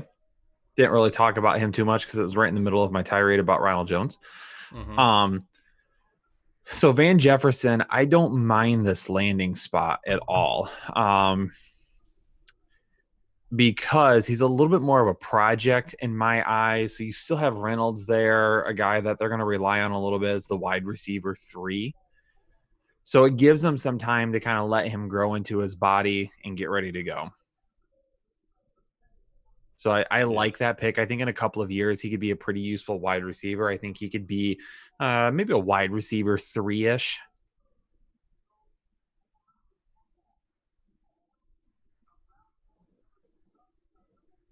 Now we got Tennessee on the clock. The pick is already in. Good. Tennessee knows what's up. Yeah. But that doesn't mean that they're going to announce it now because they got ads to probably sell. Yeah, the Patriots might as well draft as much defense as they possibly can so they can use that money to sign Deshaun Watson in the offseason. There you go. I don't dislike that.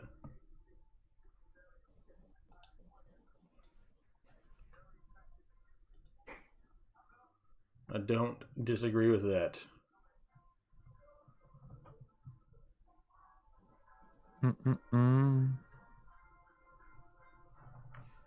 Derek says, you guys look wiped. Go ahead and call it, boys. Much appreciated for the dedication. We're trying to get through the second round, Derek. This will make 9 hours of streaming in the last 2 days. Yep. Hey, one more, Jake. Anyone on Patreon we got to shout out real quick? Not nobody other. I just checked. Okay. Just want to throw this out one more time. We have a goal on Patreon to hit 10 more supporters by the end of the third round tomorrow. So if you are able and willing, and you can go over to Patreon and become a part of the exclusive Headliner Nation, would super appreciate it. Again, you can jump in and support for as little as $1 a month. We're going to send you a super sweet background that's personalized for your cell phone. So if you can do that, that'd be awesome. If you want to do more and get access to some super awesome exclusive content, we'd really appreciate it as well. So down in the link below, or down in the description below, there's a link over to Patreon. You can head over there. You can become a part of the exclusive Headliner Nation. Let us know in the chat if you do that, so we can welcome you. Good pitch. Good pitch, Kyle.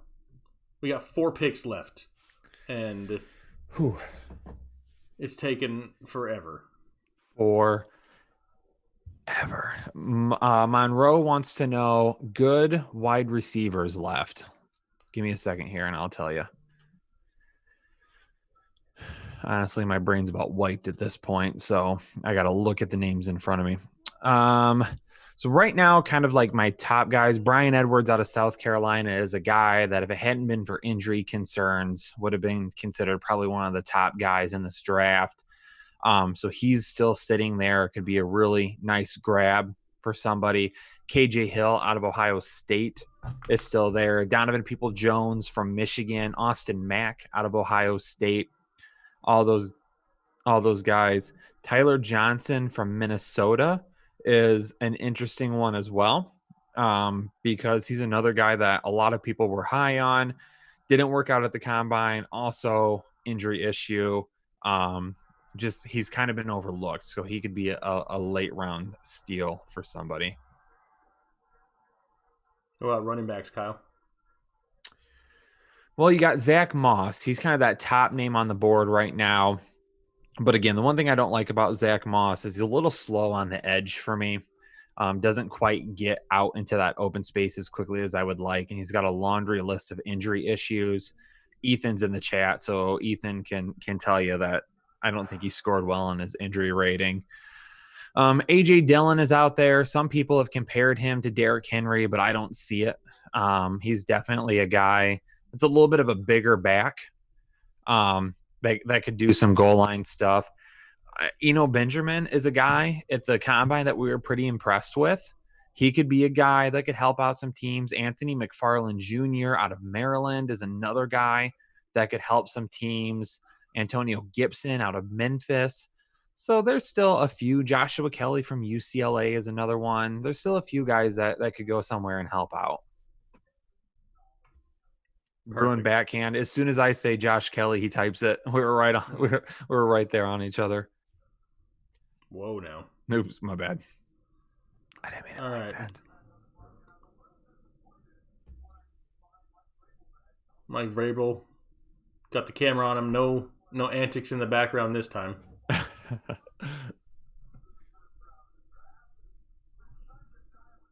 Come on, 3 more picks. Just get them in and get them over with. At this point, it's like just wasting time.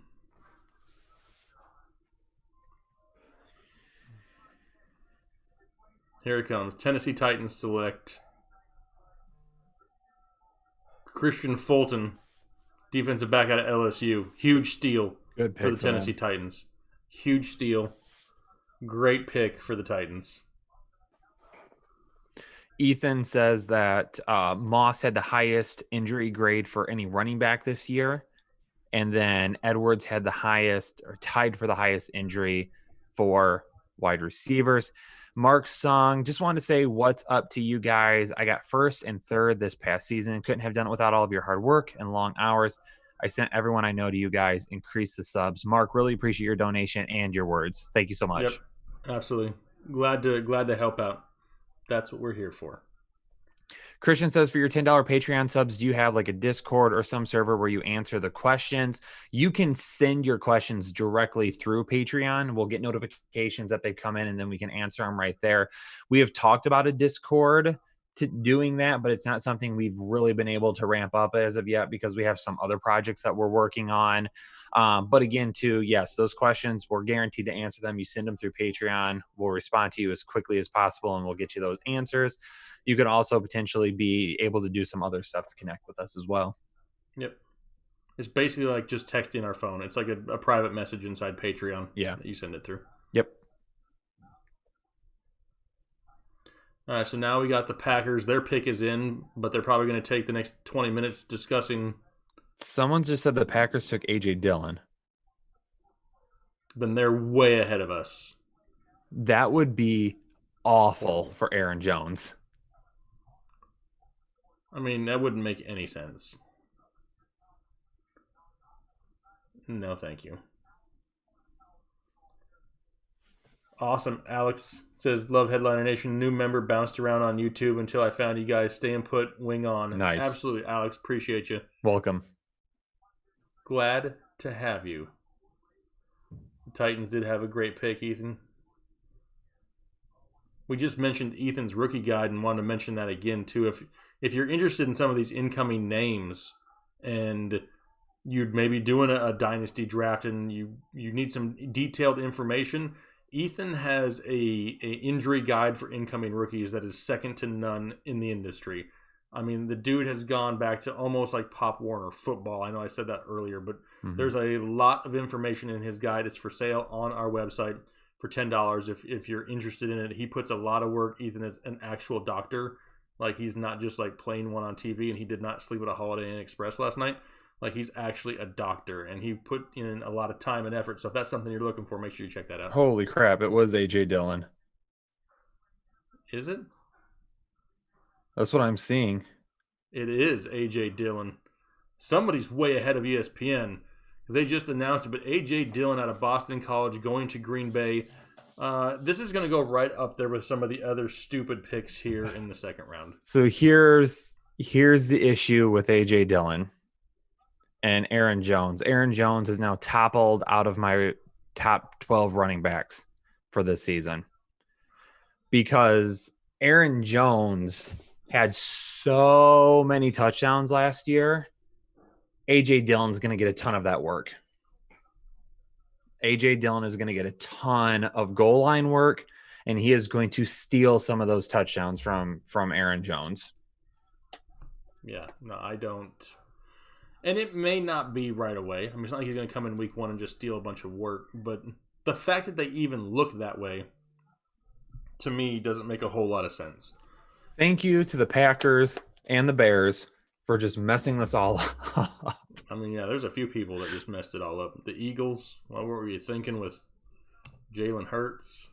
Green Bay may have had one of the worst drafts. I want to know how people's TV is ahead of ours. Like, if I'm watching on satellite TV, the live feed of ESPN, how are people ahead? That's irritating to me. Let's see.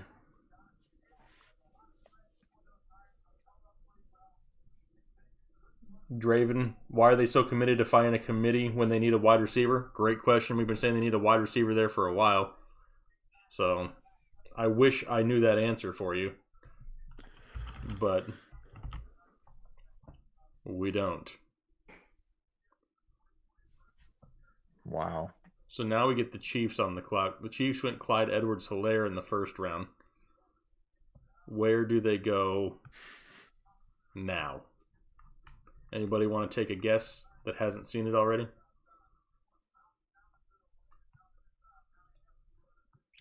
So one of the deals that Lior and I had talked about was Aaron Jones for Ronald Jones and a pick of his, one of his later round, first round picks, and I said no to it. I would have accepted that if I would have known what was going on. Send it to him. He still may take it. He's not watching.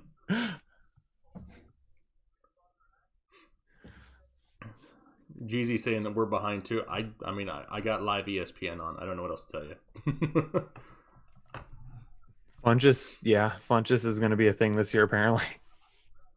I mean, at this rate, why not? I mean, let's just pick all the crappiest players in football and make them a thing in 2020. It sounds like the 2020 thing to do. Someone says Jake W says Bleacher Report has a live tracker up that's ahead of everybody. Oh. Well, Andy Reid's got his Hawaiian shirt on.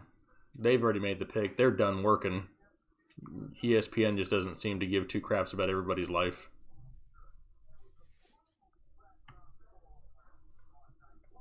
Yeah, Rocky Road Warrior. Here's the thing.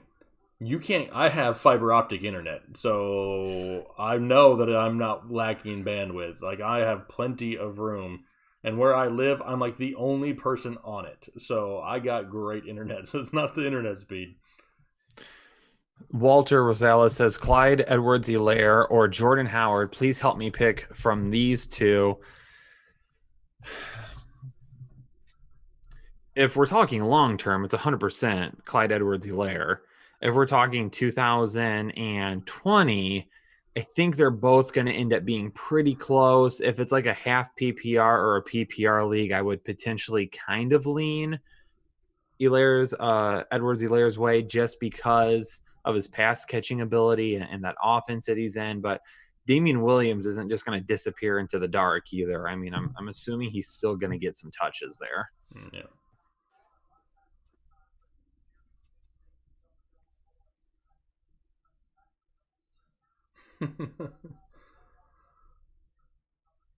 Shut up, Mel Kiper. Nobody cares. Just tell us who the Chiefs pick. We got the Chiefs and the Seahawks, and then we're going to... I haven't even eaten dinner yet. The Panthers traded up to the Seahawks. Okay, well, then we got the Chiefs and the Panthers. And then we're going to get out of here. Because we've done this for 9 hours.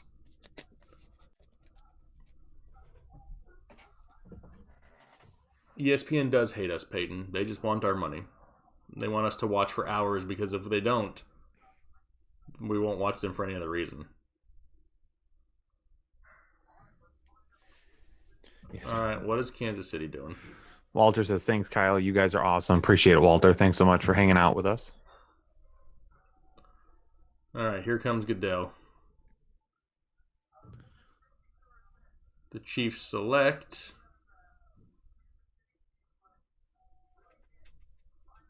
Willie Gay, linebacker out of Mississippi State. Okay. Don't dislike it. I mean, it helps them. They're on the second level of their defense. Gives them a little bit more depth. Not going to come in and be a immediate starter, obviously. Somebody who's dealt with off-field issues in the past. Something that they're going to have to wait and see with.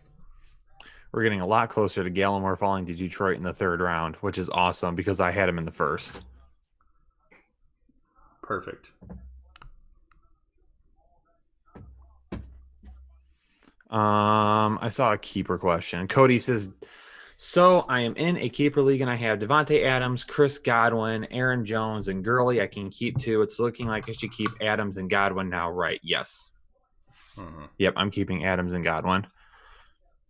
Just got a message too from Chris Kennedy, our own Chris Kennedy. He's going to be live streaming the third round on his personal Facebook. Oh. So if you want to watch the third round with somebody with a member of our team, Chris is going to be on his personal Facebook. Look him up. Hopefully I didn't just overrun your live stream, Chris. You didn't tell me to tell the people, but I told him anyway. Chris is like, crap. I know.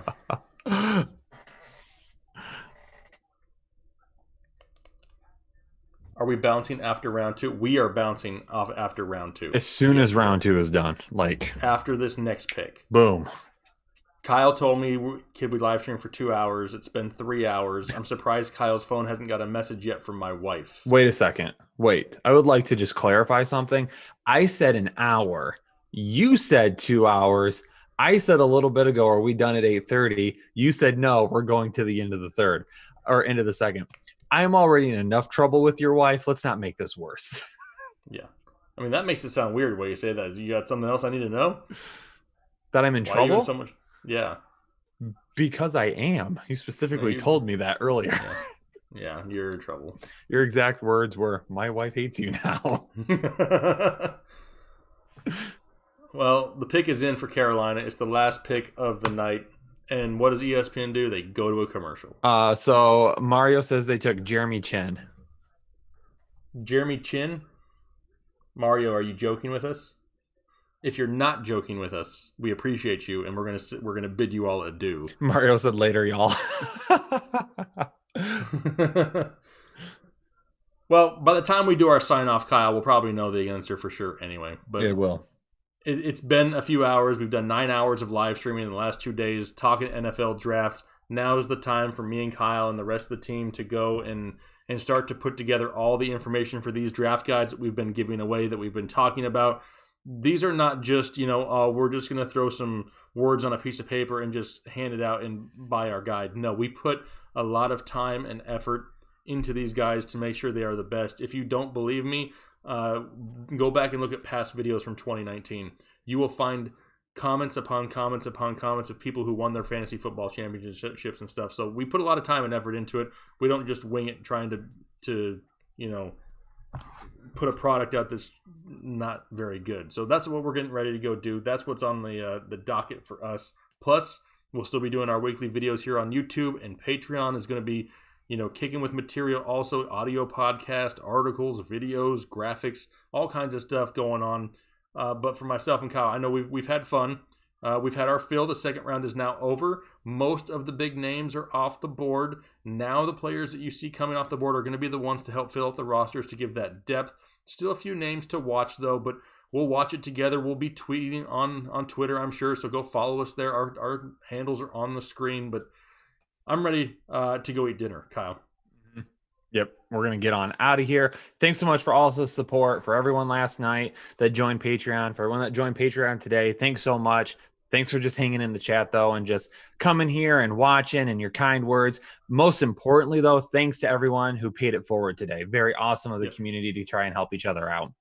Yep, absolutely. Paying it forward is definitely what this community is all about. So to see that other people do that without us asking is amazing. That is heads and tails above anything that we could have ever expected. So thank you very much for that. But you guys have a great weekend. Try to enjoy it as much as you possibly can. Find something positive in your day-to-day life and build off of that. Try to avoid all the negativity in the world. If you ever have questions or something that you want to talk about, bring it over here.